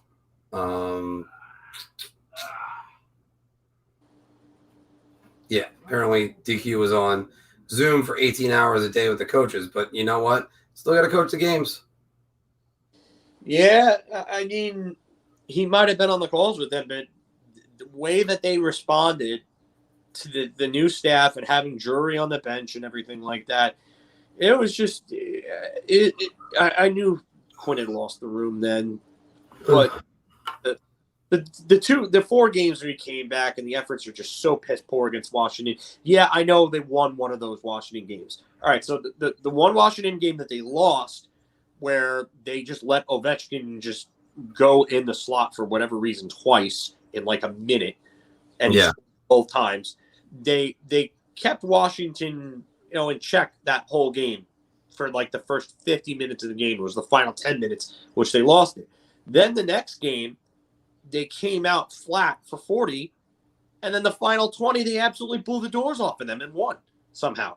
So, I mean, you're not getting a full 60 minutes. And then the 2 efforts against Buffalo were just absolutely horrendous. Horrendous. By the way, John, I have my Starkey remark for the day because I couldn't help but think about this last week as I watched Ranger Twitter go off. By the way, I was on it a lot the last week. I got to stay off of it. And that's when Seattle comes into town, are you ready for the tearful video tribute to Colin Blackwell? Are you fucking kidding me, people? Oh my God. All the Blackwell scored 12 goals. Daniel Gano scored more goals for the New York Rangers. And you know what's funny is that every single person asking, like, going and yes, please hit the like and share and subscribe. Thank you all. We appreciate that. And we do. That's why we do this, and that's why we stay on for 3 hours. Yeah, I mean, we interact with you guys. The live stream of the draft, we'll do more of those. We're doing that tomorrow. Again, 11 tomorrow morning. Come join us for Free Agent Frenzy because we're going to do that. But anyone that's calling for the video tributes for guys like Colin Blackwell, you know that you haven't been around long enough to know who Daniel Gano is. Yeah. Colin Blackwell, 47 games this season, 12 goals, 10 assists, 22 points, +2. Colin Blackwell for his career, 80 games, 15 goals, 17 assists, 32 points. And you know what? Maybe he's a diamond in the rough because I did suggest that on our first time we discussed him. But you're talking about a guy with 80 career games at the age of 28. I'm not even looking at my video feed. I'm just staring at the camera going, guys, come on. They didn't pass up on Gordie Howe. Yeah, you know what? I remember Matt Zuccarello and the outpouring of emotion when he got dealt to Dallas. But yeah, I get it. Richard Eichel. Yeah. But and people were acting like they'd lost Messier or Leach. And, you know, I loved Zuccarello. I really did. I really did. I thought he was a real good player. I just there were a lot of people who were having an absolute meltdown that he the shot for Reeves bottoms up. Yeah, you're gonna turn us into alcoholics over here. That's what you guys are gonna do. Yeah, there. But listen, I get attachments, but you like the attachments that these fans are having and the reactions they're having, like they were nothing. These players weren't anywhere near the level of a Leach, a Messier, a Graves, a Richter, the guys that like really were like worthy. We all miss Zuccarello. I'm not trying to, bash on Zuccarello. I like Zuccarello a lot. Like but stop acting like they just traded away Brian Leach. I got to say this. As far as Matt Zuccarello goes, let me first start with how much I appreciate everything that he's done and how much I love Matt Zuccarello. Yeah. Let me also say that they didn't win the Stanley Cup in 2015 because Matt Zuccarello is one of many players, not just any player that doesn't wear ear guards. So if he doesn't get injured, the Rangers make the Stanley Cup Finals. So let's get that one in there. If Ryan McDonough doesn't take out two of our own players, right? Who was the other? Wait, who was the other one again? Lundqvist. Remember, he got him with the stick in the throat. That's why Talbot had that run. Now, that being said, and also let me go back to Cam Talbot. Cam Talbot was not winning the Rangers Stanley Cup. They were out in 5 to Washington. No, but I wonder what would have happened against Tampa, who had Henrik Lundqvist's number. You mean other than the fact that the Rangers didn't score a goal in games 5 and 7? Yeah, that's on Henrik Lundqvist. Terrible. No, that's not on Lundqvist. But what is on Henrik Lundqvist is 11 goals in games 2 and 3. But this is the reason why I'm not reacting poorly to the Pavel Buchnevich situation, is because sometimes it's just time where you have to move on. And if they can trade Brian Leach, they can trade anyone. It's as simple as that. And this organization traded all their great players. The greatest player they managed not to trade away or let go was Mike Richter. They bought out Henrik Lundqvist, who I still hope doesn't play another NHL game. Although if he does, maybe he just find a roster and win a Stanley Cup ring for tokenism. But it's just because I was not, Jean Bertel and Brad Parks are the Bruins. I mean, Andy Bathgate got traded to the Maple Leafs. We can go on and on. Dave Checketts wouldn't sign Mark Messier. How long do I have to pay for the 94 Cup? Yeah, I mean, and he had good reason to not sign Messier, and I was going to bring that up. That was like for me when I was a kid. Like I wasn't even 12 years old yet, and they went for that offer sheet for Sakic, and they lowballed Messier. Messier wanted 3 years, $18 million, and Dave Checketts said no. Like you're 36, you're going to the end of your career. And it was right. He was right to do that because Messier fell off hard in Vancouver. And he had that little resurgence in New York. Maybe he would have been a 60, 70-point player those next few years. But for $6 million a year for a 36-year-old at the time, that was ludicrous. But again, because I say it's time to part ways with somebody doesn't mean you don't love the times you had with them and you don't think that they're a good player. Zuccarello did not fit in his first year in Minnesota, and he was pretty good with Dallas with them. And now he's a perfect addition for Kaprizov, for the two of them to play off each other. It doesn't mean he was going to do it in New York. The team is going in a different direction. They needed assets. They needed to rebuild. The only guy that I bash him because I just didn't like him as a player. It's Kevin Hayes. I got to bring this one up. All right. I understand that Stefan Matteau scored the 2 goals in games, I believe. 3 and 7. 7, yeah. So that's great. But the Rangers outscored them in the 5 games that they played against Jersey before the trade deadline by a score of 20-8. New Jersey couldn't skate with them.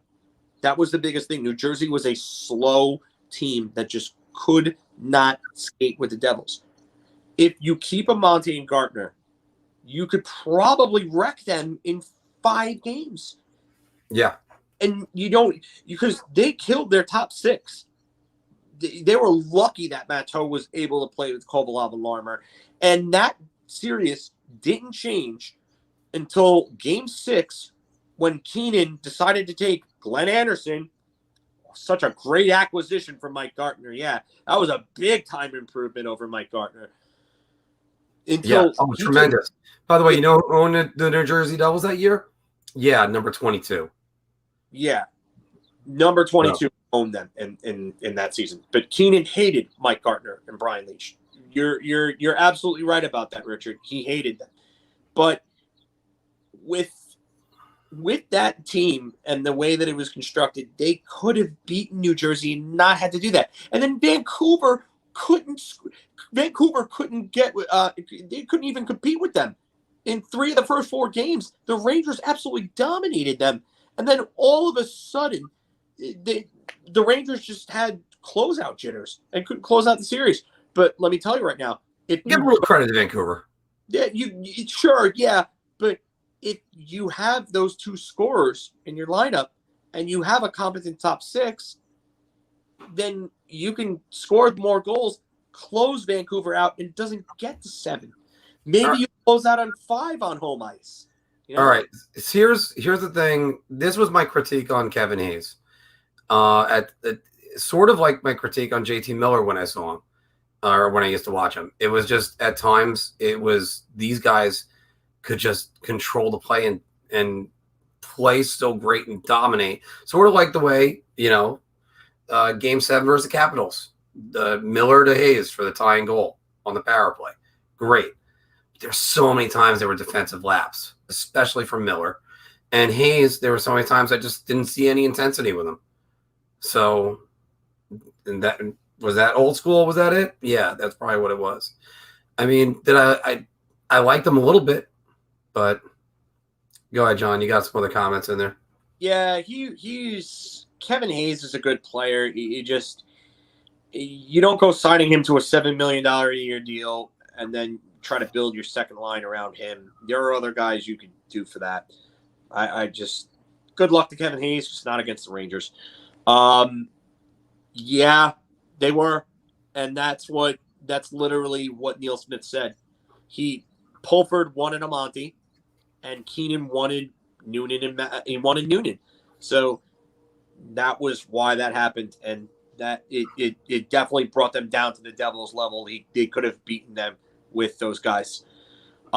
Yes, this team was disappointing because of the fact that they were inconsistent. Brian Leetch was hurt. That was a huge thing when he hurt his ankle with the black ice. I've heard that there was alcohol involved in that. Hockey players drink? Yeah. You're going to tell me as musicians do drugs. I'm going to tell you right now, I've heard that from some reliable people who have firsthand experience. So I'm not going to name names, but I know somebody who I trust that was up there around that time. I'm not going to name a name, but let's see here. Granny's got the question about what was the Panarin injury and how is the recovery going? Was it a concussion and he's just fine, or? I think that they just kept him out of action. I don't know if it was a concussion or not. I just think that they kept him out of action. I want to say this, John. This might be the comment that wins my affection the most. Yeah, I have met Glenn Anderson and avoided him, except for one time when I took a picture with with 2 of my friends that they were like, "Mark, you got to get in the picture." I'm like, "All right," but every time I met Glenn Anderson, I'm just like, "I don't want to talk to you." We traded Mike Gardner.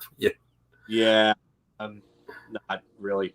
Filk is the new Carpy. Carpy, yeah, nah, no way, bud, no way. He's the anti-Carpy. Yeah, the anti-Carpy. There's another one. The Rangers are going to make a strong offer to Danault than the overreaction. Yeah, well, you know what? If you give Danault that means that Ryan Strom's got to be gone. And I don't like the fact that, like I said, I don't think he's offensively creative enough to play with a guy like Panarin.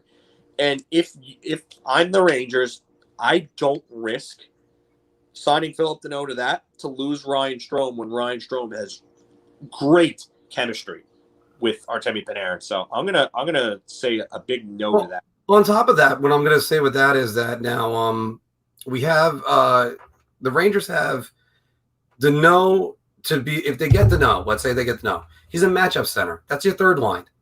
You don't put him with your top scorer because then you're not matching up your best defensive center with going away from their best line. That doesn't make any sense. Yeah. Philip Deneau is not Patrice Bergeron. So for anybody who thinks that he's like one of those guys that's going to give you the top 6 level offense that you're looking for, and then give you that Selke caliber defense on top of that, that's not what he is. He's not that level offensively. Which, again, that's why I keep going back to Eric Holla, because kick the tires on Deneau. Go as far as you can with Deneau. If he gets too rich, bye-bye. Yeah. We're going to go. We'll pivot. We'll go to Eric Holla. So. Yes, Deneau is not worth that money. No way, no how. Because especially what I just brought up, Holla's career year was under Gerard Gallant. So it makes sense. Yeah, and you know what? And let me just reel everybody in here. We are not going to expect those types of numbers from Eric Holla again. But if you could get let's just say 15 to 20 goals and 30 to 40 points, decent defensive play out of your third line center, some faceoffs, good faceoffs. Holla's physical. He'll get his nose dirty. You know what? Then you gotta do it. Gotta do it. Oh my God, this would be fun. This would be fun. Making tomorrow's show a drinking show. Oh man. Sean, I really want to. I'm working that night. And again, I'm a bartender, but you know what? I still got to be responsible. Maybe a little bit. Yeah, but how do you know what that Deneau can't gel with Panarin? Has he even played with a guy of Panarin's type, or Panarin could play with any center? And Kratzov.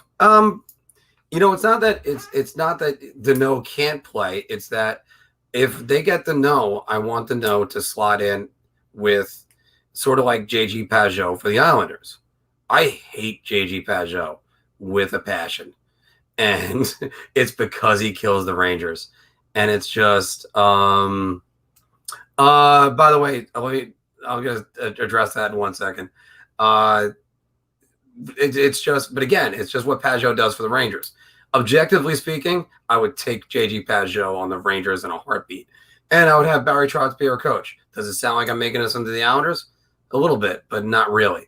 I can't help but be envious right now. But what I'm getting at with that is Gerard Gallant's a great coach. That's our Barry Trotz. And if they get Philip Deneau, great. If they don't, if he's too rich, then you have another option. I'm looking for other options on the free agency wire, but they're not really there. And yes, that never mind that playoff series, that one game, that 4-goal game. Which I don't know if it was I'm going to address that, but I want to say though, I don't know if it was a good or a bad omen. There was that 4-goal game with an overtime winner. And that was the night that I had my first date with my ex-fiance. I don't know if that meant we weren't going to work out or if we were. But no, great girl. A great girl, though. Do I flare bartend? I don't flare serve, if this makes sense. I don't like twisting bottles. I can't flatten out my hands completely. However, empty beer bottles, I'm throwing them behind my back and catching them. So a little bit. I flare a little bit. That's great. That's great. You know what we should have done, Rich? We should have had like Eichel be like our secret word. Oh, Pee Wee Herman's Playhouse. Oh. Yeah. Oh. Oh. So bad. And by the way, it actually was a really good date. So just saying that for the record. Hurricanes reportedly bringing in Tony DeAngelo. Yeah, that's another thing. Gaudreau and Blaze, they're already making this team tougher. Yeah, I'm just gonna do something a little quick. I'm gonna go really off topic here because I had to see this because it just came up on my Twitter feed. But Andy Martino saying that Max Scherzer would not agree to play for the Mets, has no trade rights. So gotta wonder what that is. But I figured I would just relay that to you since you're a Mets fan. He literally just tweeted 5 minutes ago. So now I'll give you this in 1 second because there's a good comment that's right there, but I kind of knew that was going to happen at least on some level. Either, and you know what, Max Scherzer did it, so the Nationals are off the hook, but him saying I won't go to the Mets. Okay, you've been a rival for so long. I don't want a Roger Clemens, somebody that's just gonna just show up. But hopefully that's there. By the way, Mark's Flair Bartending is answering NYR questions while pouring drinks without blinking an eye. Yeah, breaking eye contact. Yeah, I was doing that to people Friday night. Actually, I had some Ranger questions, some Islander questions, Yankees, Mets. And one of the guys is going, and yes, Mikey, that is my nickname that my boss gives me. He always calls me Tom Cruise. But Mickey, Rocky's trainer. You're a bum, Rock. You're a bum. You gotta eat lightning and crap thunder, kid. So women weaken knees. But yeah, I was doing that with a bunch of them. I actually gave out the question I gave for Anthony on his first Mark's weekly trivia. Who was the youngest captain in Islanders history? Here's a question. Somebody want to put it in the comments? Who is the youngest captain in Rangers history? You can put it right now in there. I'm not answering. Oh, what? I know who it is. I'm not going to answer it. Okay, good. So we'll wait on that one. But that's where the thrill of that comes in. But yeah, that's my flair. No, it's not him. It's not Callahan. Good tell you. No. Get up, Rock. I didn't hear no bell. Which, by the way, what's your favorite Rocky movie? You can throw that in the comments below. I think it's Rocky. To be honest, is gotta be one best picture.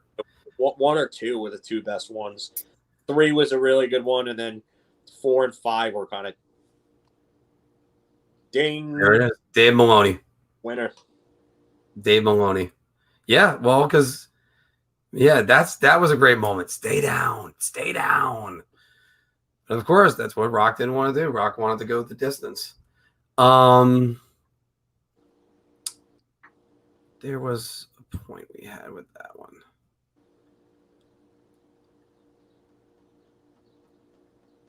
I lost my train of thought. I would love it if Lafreniere was the captain, but I just can't see it happening right now. But I've said this before on here, but he screams captain to me. He was captain for the Rimouski Oceanic in the QMJHL's junior team, where he won CHL Player of the Year back-to-back. Only other player to do that, Sidney Crosby.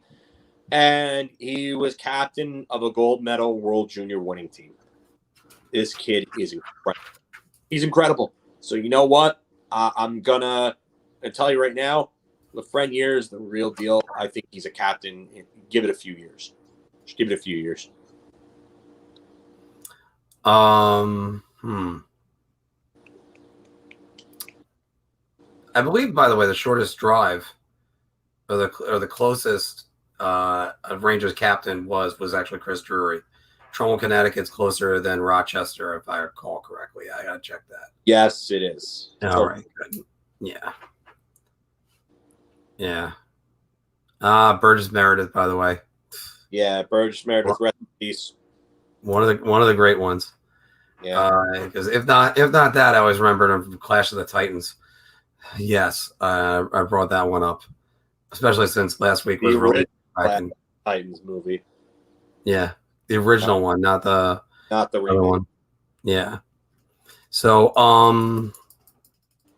Stop or My Mom Will Shoot is the best Stallone movie.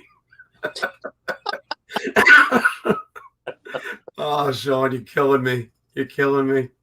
Maloney was like 20 when he was named Rangers captain.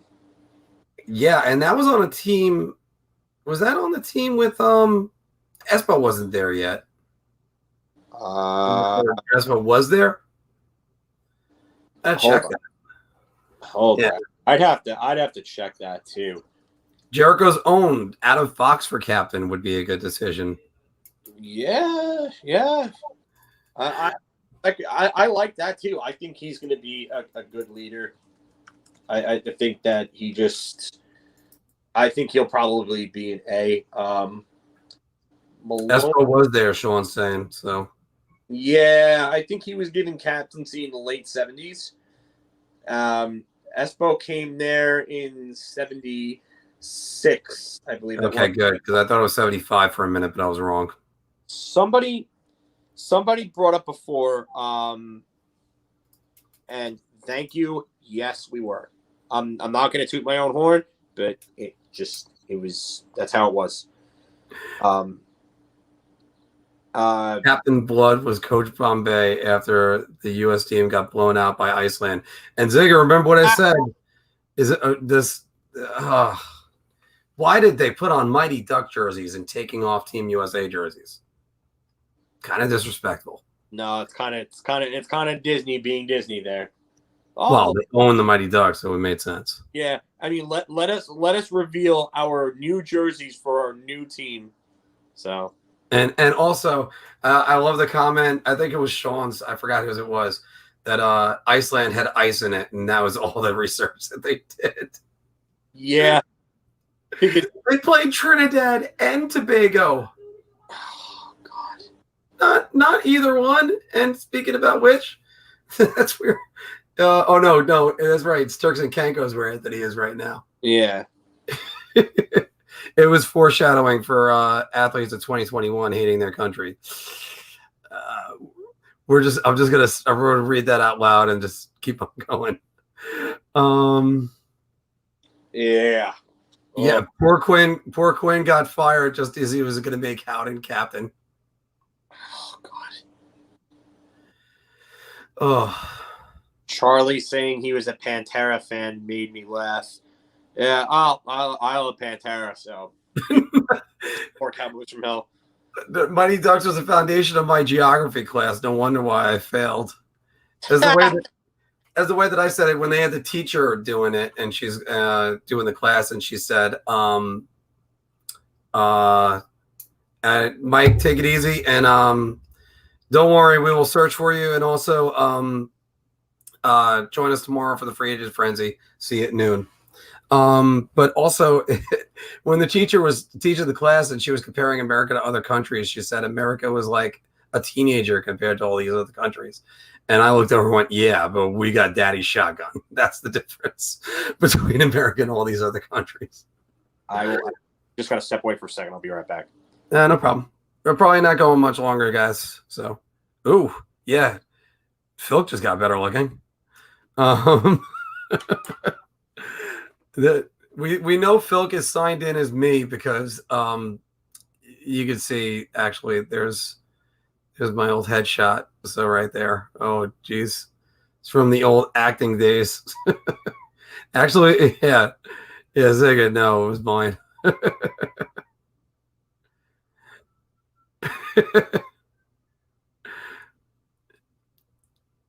Yeah, I would you know what? I don't think Trouba would be a bad captain either.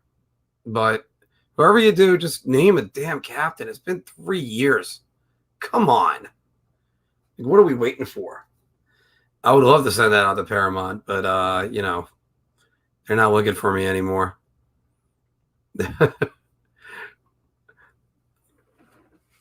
I had my moments. We might do like a couple segments from like Mark's old acting days. That's bad enough. Gaudreau as captain? Nah. See, everybody says I don't know about Kreider's leadership, but on the other hand, Kreider's the one that's been through the ringer with them. That's why I say it is Kreider to be the captain. That's what I've said all along. But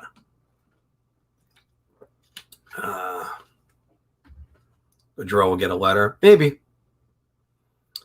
Oh, all right. I'll cave for one.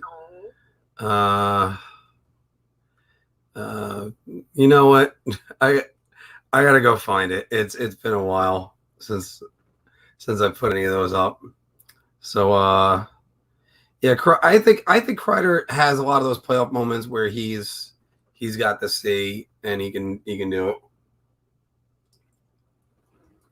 But that's also me. Remember, stop or Kreider will run your fucking goal. Yeah, because after all, Kreider got the scouting report to Carey Price's weak knees. He's the one that gave it to us. Is that a Docker's Ed photo? No, it was actually more. It was black and white. It could have been Calvin Klein.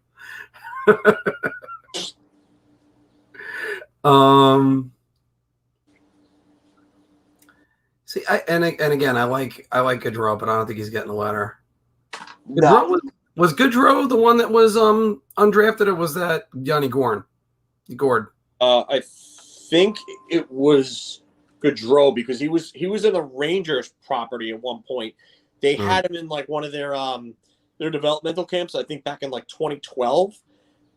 And he they didn't do anything with him, and then he kind of just went off and then ended up in San Jose unsigned like a few years later.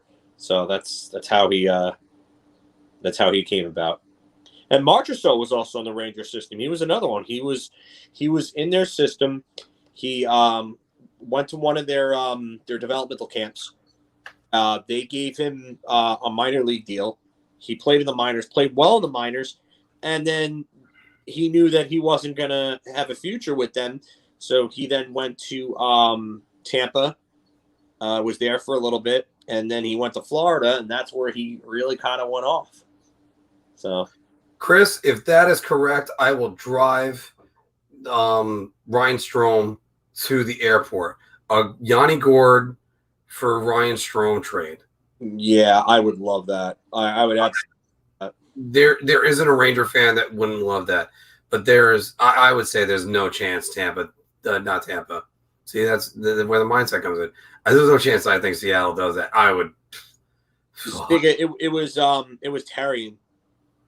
Yeah, I almost said Chris Therrien. That's wrong. That was a defenseman, Michelle Therrien, who said Kreider did it accidentally on purpose. Sure, had nothing to do with Dmitry Emelin tripping him.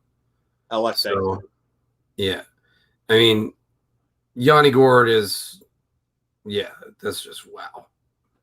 If that probably got 9,000 likes on Twitter. Yeah, Gord isn't going anywhere. It just Seattle's not going to move him.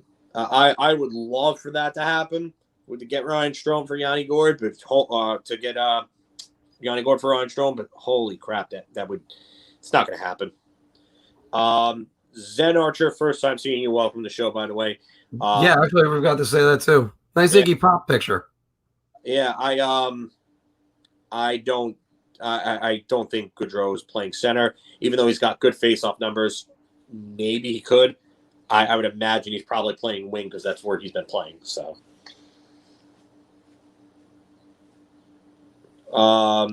this is actually a good one, Stephen Greco. Because he played on the edge with that. He drove hard to the net. He it kind of changed him because he started running and he started getting into trouble with that type of thing. They wanted to give him suspensions and stuff. So, but yeah, because when he went over Connor Hellebuck, a lot of guys said you'll never defend Chris Kreider ever again. I do have to say this because I'm glancing on Twitter right now. It's already started with taking shots at Tony D'Angelo. So I'm not surprised by that at all. People are just not over him. Like really, just move on. Just move on. Davey, yes, we've been talking about the no. I think that's the number one target for the Rangers, and if they pivot, it's going to be Erik Haula. That's what I'm saying. I don't know. Again, Coleman. The only Sean. The reason why Coleman, I don't think works well is because his low face-off numbers. I don't think they want another wing. I really don't think they want another wing at this point, unless it's a cheap one. I don't get it. I mean, honestly though, here's another name that I would be more than okay with if they went out and they just wanted to get a number 3 center. Nick Bonino. Nick Bonino's another good one. Yeah, Another pivot. that would be another good one for me. I think so. I would just, you know what, just I would look at that. So there's not a lot out there really. Dano would be like a borderline number 2 center, but for me, I just don't. I don't think he's like really good enough for a top 6 role. Yes, Zizekas is somebody I've mentioned too. I'm the guy that's anti-Zizekas. Not exactly for the Rangers. I just don't think he's for the Rangers. I think he's fine for the Islanders. Keep him on the Islanders. They know what they got with him. But no, I'm not a Zizekas guy. Yeah, Good where he is. I don't know. I just think he'd be like, say for instance, Bobby Holik, who came to the Rangers and immediately just said, I'm not cast in the situation I should be in. So all right. Well, Bobby Holik's comments were more about like the environment. I just and that was, he was spot on. He called out an entire organization for basically not caring. They didn't care. Just It was just about getting the best players he could. Yeah, and then selling tickets in the regular season, because Dolan didn't realize how much money you could make before the playoffs. And then they got to the playoffs, and they did that whole they lost to the Devils, and then Dolan raised exponentially right after that 05-06 season, and then they made it again in 07, and then he raised ticket prices again, and then they made it in 08 and signed Drury and Gomez, and they raised ticket prices again. You know, they kept raising prices. It's just. And Zen, to be honest with you, I did say before I would not want to know with Panarin, but Panarin's a very good defensive player. So if that is the route that it ends up going, where you sign to know it's so much money he has to be a second line center, not a third line center. I mean, that's a possibility. It's not out. I would actually have Dano on a third line, unless they sign both of those guys. Just saying, if they sign Hala and Dano, because you don't have to spend that much to get them. Yeah, I don't know. I think that identity line runs through Casey Zizekas, and if you take him away from those two, I think those two just drop so drastically in production, because he does all the other things that those two really can't do. Like, he could skate, he can shoot, he could score, not like a ton, but he's good enough to drive offense on a fourth line. And those two just kind of run around and hit everything, and they get their goals from the work that Zizekas does. So, I'm not totally convinced. I think you undersell chemistry. I really think you and other fans, and I'm not just singling you out, Zen Archer, but I think fans undersell chemistry. And I'll point to a couple of instances. Everybody thought that Wayne Gretzky and Alexei Kovalov were just going to be off the charts good together, and they weren't. Mm-hmm. Then you looked at Brad Richards and Marian Gaborik, and that didn't work. And then Rick Nash was brought into play with Brad Richards, and then that didn't work. And, you know, and Gomez and Yager didn't work. Dubinsky ended up centering him and Straka. I mean, you've gotta think about chemistry. And Ryan Strome and Artemi Panarin have great chemistry. And do you risk that for what's a player that's not even an upgrade offensively? He's a downgrade offensively. That's why I'm not exactly convinced that he's gone. By the way, Chris, just to address this, we don't think there's a lot of validity to that rumor or to that story. And if there is, it was more like Panarin requesting somebody else just because his play conflicted with Kakko, not anything severe that he doesn't want to play with him. Yeah. I do have to add this because after a great movie like Brandon Lee and The Crow, Iggy Pop was in. Wait, short. That's not the quote. This is it. He can fly. He can fight. He can crow. The Crow 2 was mediocre. Yeah. Yeah. Yeah. And by the way, you know what? This is the one. By the way, Steve, welcome to the show. I would rather see Kravtsov with Panarin. Now, Steve was with us on draft night, so yeah. Oh, okay. Yeah. The things I miss when I'm not on my one broadcast. All good. Mark work. You were working, so but I'm with you on that one. He looked really good with Panarin and Strome at the end of last year when they had him on there for that game or two. So yeah. See, but again, I don't want to. Actually, I don't want to put Panarin and Straka and Zibanejad together. no. You benefit more for spreading them out. Yeah. Oh, sorry. I thought you were focused on the other one. In fairness to me, I haven't watched that movie since 1999.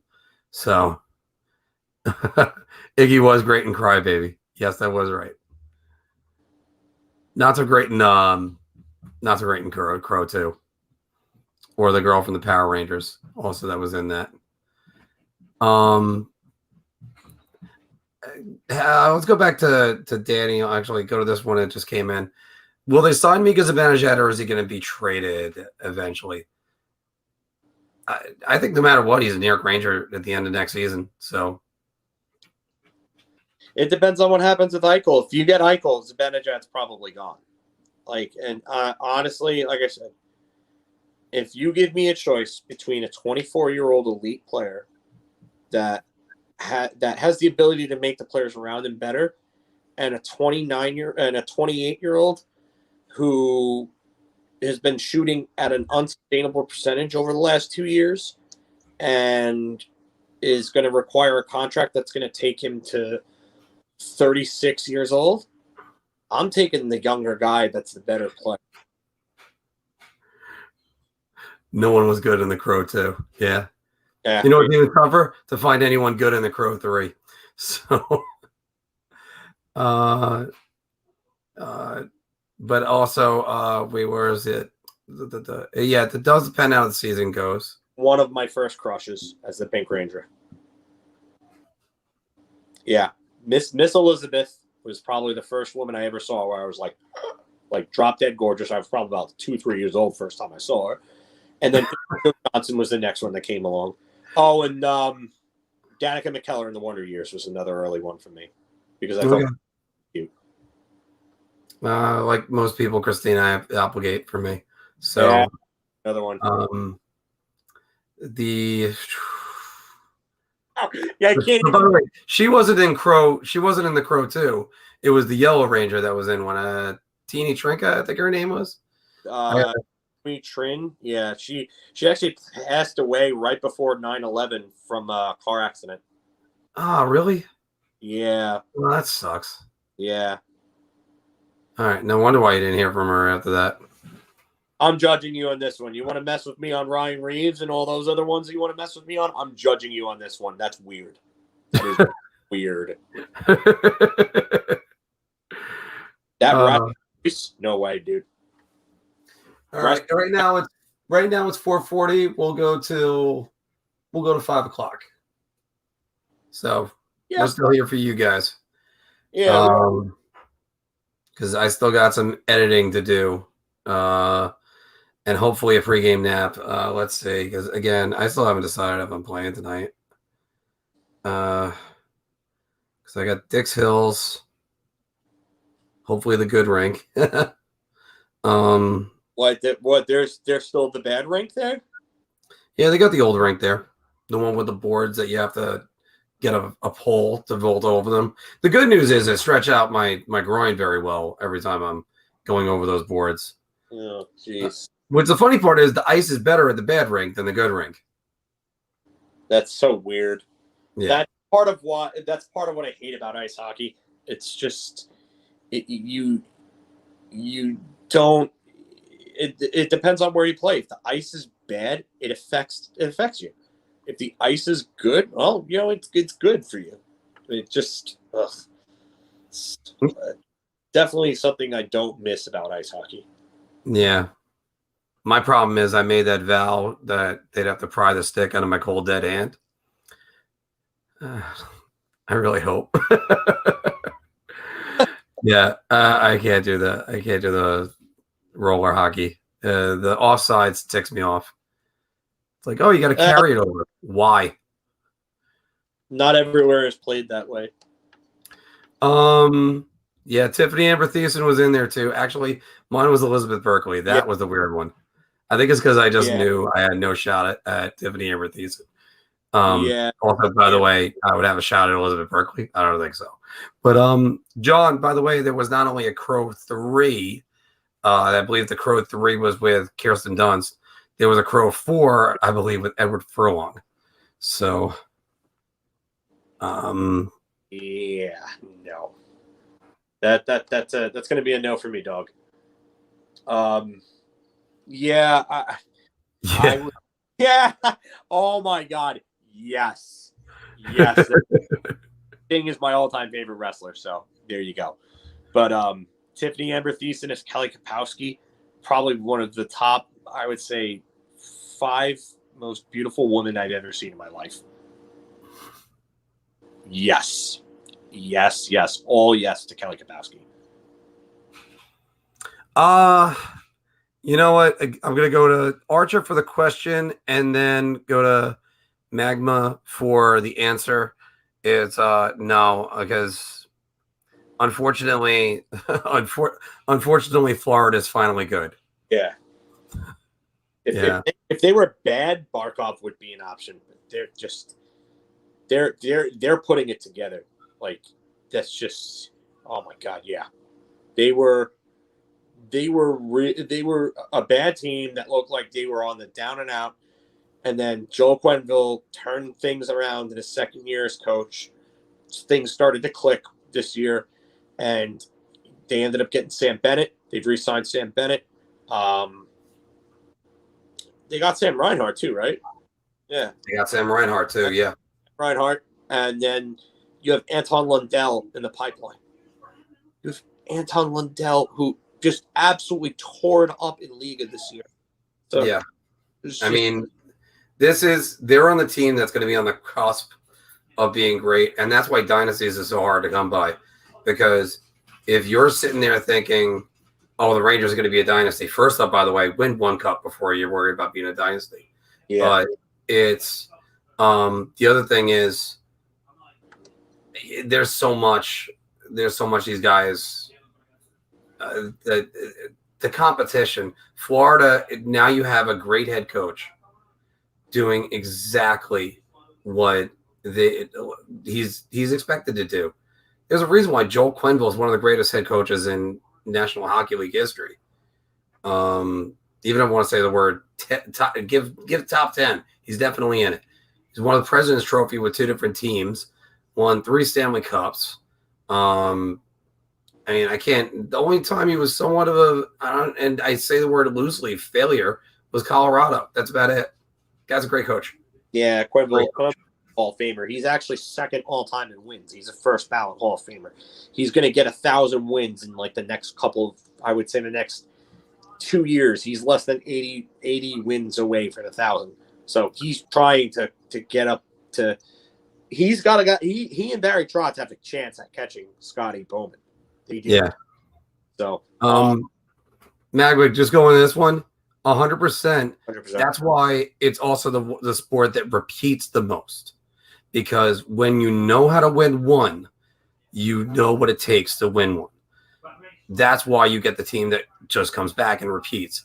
Pittsburgh back-to-back. Tampa Bay back-to-back. They get into situations. Pittsburgh back-to-back. Yeah. I mean, that's what they do. Oh, well, hey, Filk, before we get to another question. Lita Ford. Wow. 80s. Yeah. Yeah. If I close my eyes forever. Yeah. Put it on me. Okay, wait. Here's a good question for you before we get to This one, yeah. yeah, Slapshot, and then Mystery Alaska's number 2 for me. Miracle's probably a 3. I go Miracle and then Youngblood. The only reason why I don't rank Slapshot as good. Slapshot's funny. You know and what? great. I would say Miracle maybe 2. It depends on the day, the mood that I'm feeling in, but Slapshot's my number 1. Slapshot's arguably my favorite movie of all time. I absolutely piss my pants laughing every time I watch it. So, funny story. I actually I auditioned for Miracle, but I didn't know I was at the time. So wow. Yeah, it was terrible. It was before I even started acting for real. Somebody just sent me down there. Like the only acting I did was in high school. So, Diane Lane. Oof, yeah. Diane Lane's still gorgeous right now. New rumor. Elliot Freeman reporting. He actually just tweeted this about maybe 25 minutes ago. He thinks that something to watch tomorrow is a Braden Point extension, thinking around 8 years, and the same AAV for Kucherov and Vasilevsky around $9.5 million per. What does that do to Tampa's cap? How much do they got left? Tampa cap wise, I mean, it's only like a $3 million increase though, over what Point's making right now. What do you think about Lafreniere discussed moving to the center? It doesn't happen very often where a guy goes from wing to center. Usually it goes the opposite way. Sort of like a relief pitcher that becomes a starter. It just doesn't usually click. But what do you think about Lafreniere at center? He's got the creativity to do it, but I don't know if he's defensively responsible or has the awareness. He's been playing wing for a while. I know He's very good as a defensive wing. Yeah, I mean, he's played center before in like his younger days, but I don't know. But yeah, I mean, Tampa has 754,000 in cap space, but they'll probably. I mean, Coleman's gone. They could move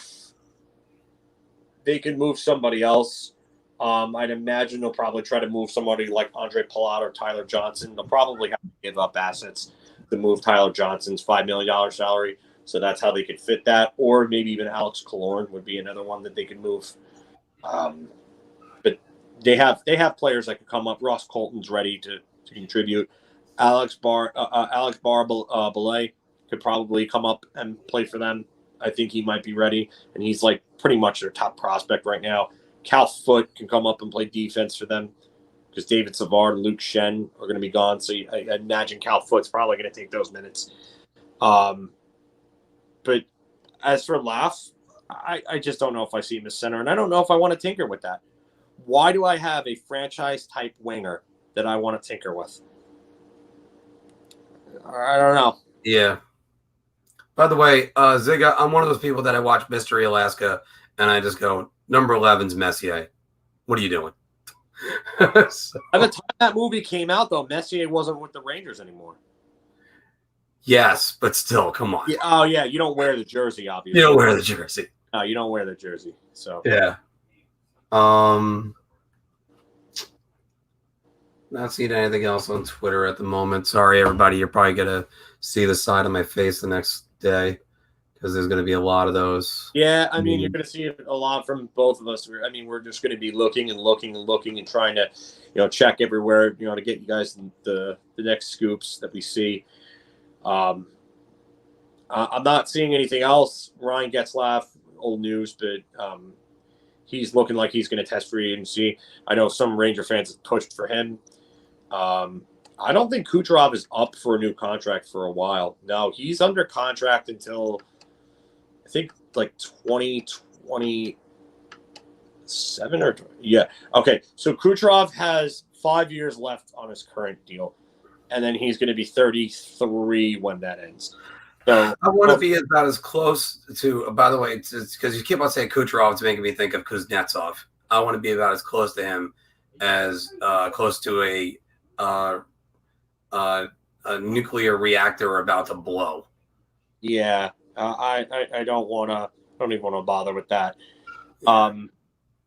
Yeah, and by the way, for anybody who doesn't know, it's on ESPN tomorrow for free agency. So I do recall correctly. I know he was in this movie, by the way. She did that to me last year, eh? That guy is a fucking animal. I don't know if that was his first movie, but yes, it was definitely like one of those. If it wasn't his first. Free agency is ESPN tomorrow. Thank you again. Oh, hey, Ariana. Good thing that Bud Light deal came through. It's hard for it. I think it's hard for sometimes you get a fourth line center like Ryan Getzlaf to accept he's a fourth line center, but good. I don't know. Not really seeing it. It doesn't really help our toughness situation. I mean, Morgan Barron is big, like, and he plays smart. I would love to get him on there. yeah, I mean, you got to start giving kids like that a chance. And you know what? You got to get bottom six forwards, but you got to get them cheap. And if we're going to keep going and overpaying for players like Barclay Goodrow and making deals for Sammy Blade, you're going to deconstruct your team in the wrong way. That's why entry-level talent is so important in the cap era. Tampa has acquired Bobby Vania's contract for a long-term injury reserve. You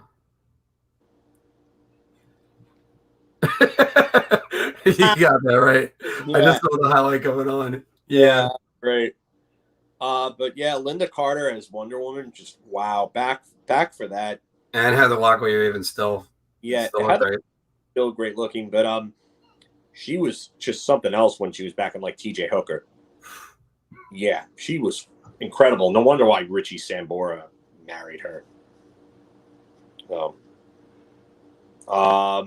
If you wanted like some old school woman, what's her name from Bond movies? The one that played Honey Rider. What the hell was her name? What movie? Time to Kill? What's up? A Time to Kill? Is it Tanya Roberts you'll get for? I'm not. First, actually, you know what? Heather Thomas, I'm seeing. Heather Thomas. No. You know what? No, I'm thinking of the wrong one. She played Lady Tyrell in Game of Thrones. What the hell was her name? Oh, that's Diana Rigg. Diana Rigg. She was hot in her day. Holy shit. I saw a picture of her like after she passed, and I realized that she was a Bond girl because I was looking at it. I was like, holy crap. By the way, my answer on that also is that I got to see her when she was in The Great Muppet Caper, and so I saw her when she was much younger. And at the end, I went, "Wait, that's Diana Rigg." Wow. Yeah, I mean, looking at pictures of her like early on, like Samantha Fox service, and like the Avengers, like the early Avengers from like 61, she was just gorgeous. My God. Thor's mom was Renee Russo, who is, a pretty decent actress herself. Yeah, Alexandra Daddario. What's up? And Chris put in Alexandra Daddario. Yeah. Yeah. Hell, I still follow Daisy Fuentes on Instagram. Daisy Fuentes. She's married Richard Marks, who has possibly one of the funniest tweets I've ever seen, which was, I went to the dentist today. Oh, no, my teeth are fine, but I just wanted to hear some of my songs. It's just, it was just like, oh, that's great. He roasted somebody like a year or two ago. I thought was hilarious. I can't remember who it was. I'm trying to think of it.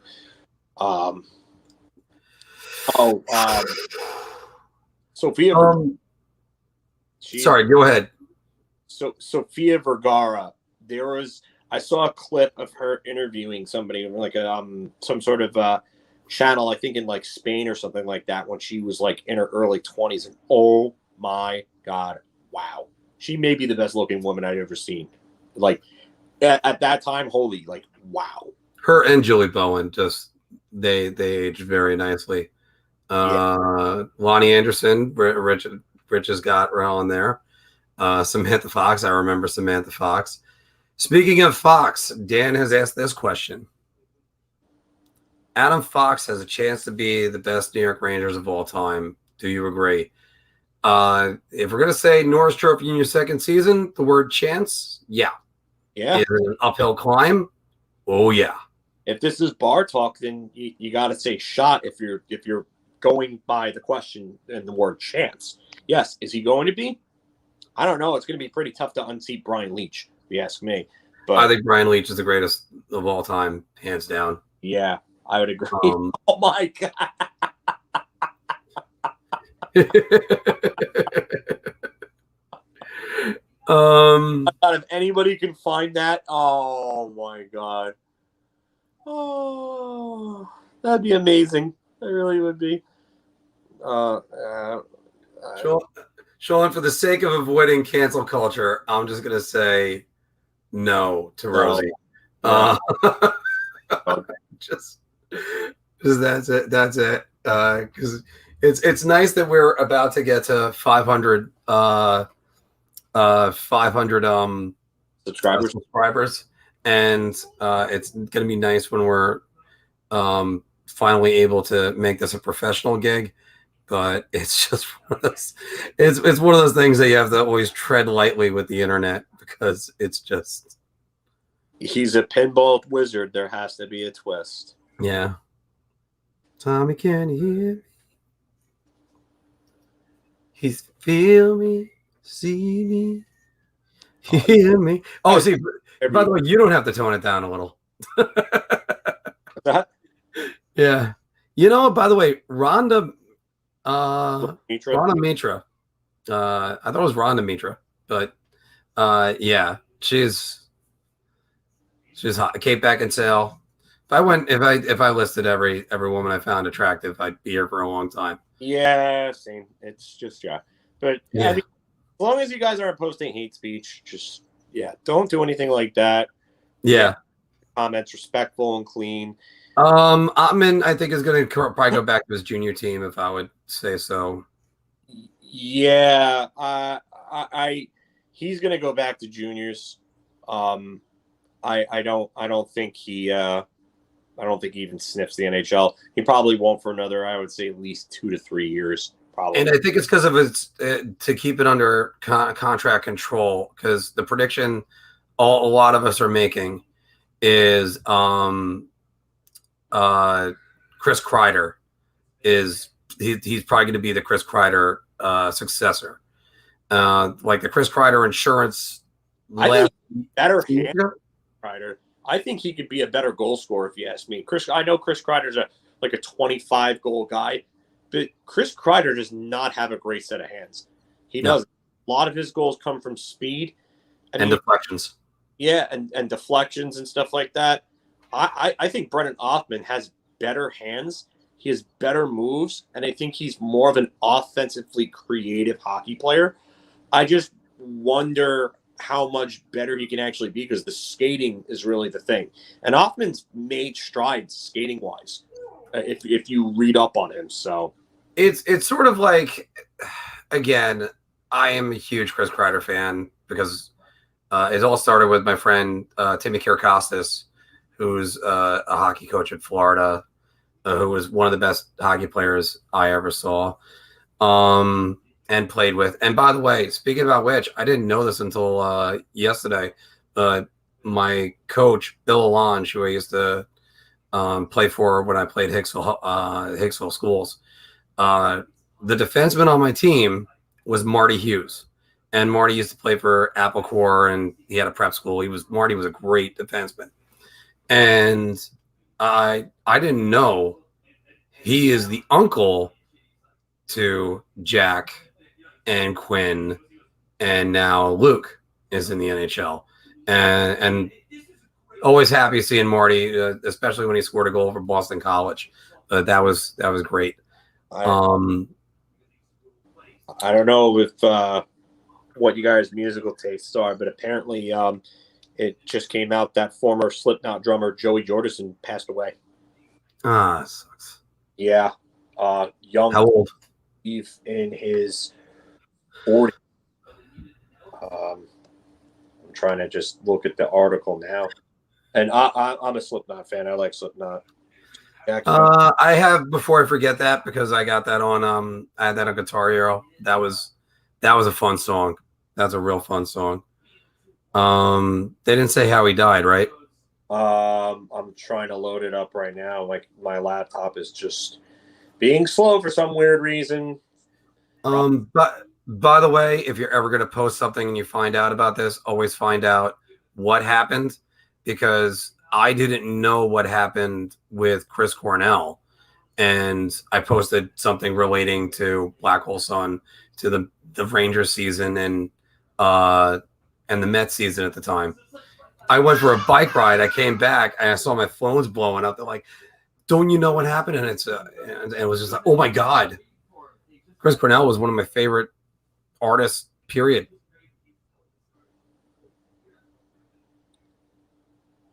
Now it's loading. Yeah. It's my Wi-Fi is just being. Yeah, Chris Cornell was. No, I'm not. Benningfield right after him. I'm not kidding, Dave. I'll type it in. I'll see how that is. It's Joey. Joey Jordison.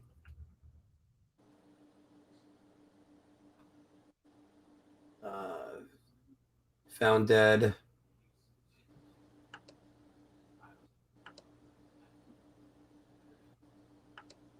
Slipped out drummer. Found dead. Oh man, Joey. I don't know if it's the site or if it's my Wi-Fi. Nah, it's probably just. It could also just be the Wi-Fi. Just right now, you're coming in just fine. Just use a lot of bandwidth. I don't see anything. Okay, yeah, somebody's saying the link is broken, so which might be the reason. It might be on there because who knows? They might have had false information or something like that. Yeah, Othmann's a good 3 years away. Chris Cornell, by the way, is my favorite male singer, period. Yeah, Chris Cornell, one of my favorite. Chris Cornell, Dave Grohl, James Hetfield. Three guys that I absolutely love. Lane Staley, big one for me. Yeah, this one's a big one. When they're playing for the Rangers, I don't know if Schneider has a chance this year. Chris Frost, maybe. I just don't know. It's a big jump. We just got the update on that, by the way. This died peacefully in sleep. Might have been sick. He was only 46. So he was young, Joey Jordison. Rest in peace. Yeah. I don't think Schneider has a chance this year. I think, Josh Homme. I love Josh Homme, and I love Phil Anselmo too. Even though I don't like the way he acted when him and Pantera were breaking up. I think he was kind of a douche then, from everything that I've read. I would love it if that's the case, but no.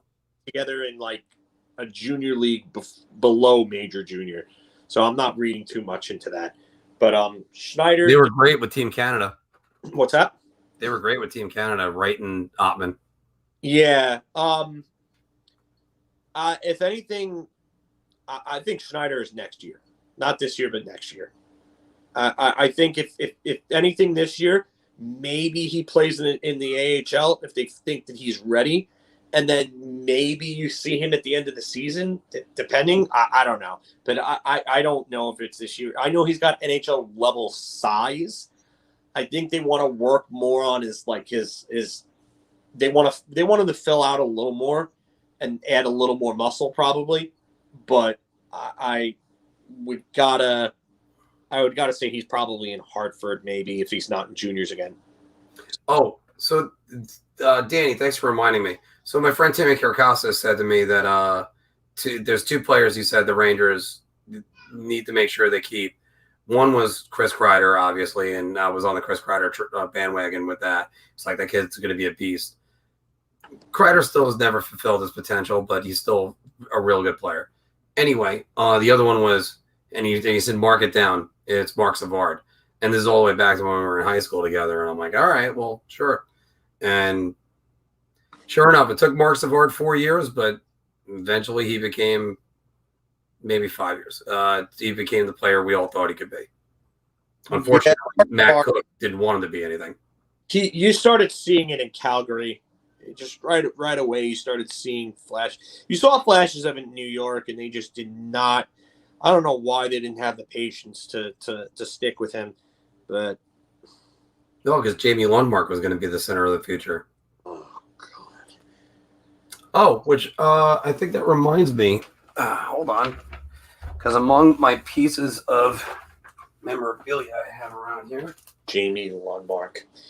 The one thing I will say is that Michael Pekka. I have a signed Jamie Lundmark card. Oh God. I will say that Michael Pekka, with that funny enough neon knee hit on him, and it's funny because Michael Pekka got destroyed. Neon knee. Darcy Tucker going low on him, but I mean it's just I didn't that 99 draft was just a disaster. And any of you who want other good hockey content, other good channels, check out Odd Man Rush. His stuff is good. He does this thing called Draft Day Disaster, and it's absolutely hilarious. So he takes like the worst picks in the first 2 rounds and reorganizes them from best of them at the bottom of the round to the eventual worst pick of the first 2 rounds, and does like a 30-man first round, and it's hilarious because it's guys that you either vaguely remember, or you remember that like, oh, they were hyped up to be so good, and then they turned out to be such crap at the NHL level. So it's yeah.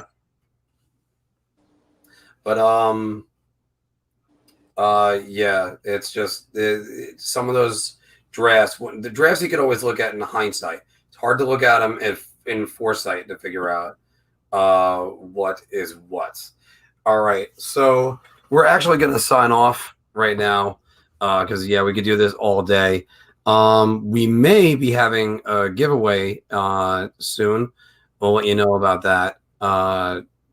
Maybe even as early as tomorrow or next week. More details on that to come.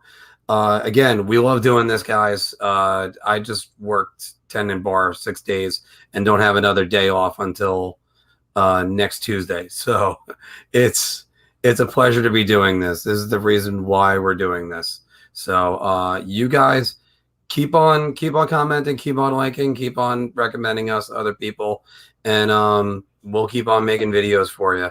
We're going to hit 500. The next goal after that is 600. And obviously I'd love to get to 1,000 because then I can monetize at least a little bit instead of just YouTube putting commercials on these anyway. So again, guys, thank you very much. We'll see you tomorrow at 11:30, not 12:30. Don't around then. And we are also talking about, like I said before, doing meetups at bars around the area, possibly getting to the city at some point. Don't know what restrictions are going to be or specials, whatever. We'll figure that one all out. But I got a couple good places that definitely lined up for us. And some of you guys are even stepping in. Oh, by the way, since everybody keeps mentioning his name, hey, Filk, huge estimate. By the way, Filk, do you want to show off the new cut? Oh yeah, I went clean. Yeah. Yeah. So I mean, it's I mean, the stats that Zega's pulling up is just awesome. To get 10% of your subs watching you live is it's good, and that is, and we're gonna keep getting more and more, and it's gonna keep growing. We're gonna keep giving you new and interesting content. We're not gonna stop here. This is the beginning. It's really absolutely, and it is just the beginning. There's so much more that we're looking at doing, but this is what we love to do. So again, and I'm on 4 hours of sleep for this, and even though I had a couple yawns, I still have a little bit more energy. So again, everybody, thanks very much. We'll see you tomorrow at 11:30.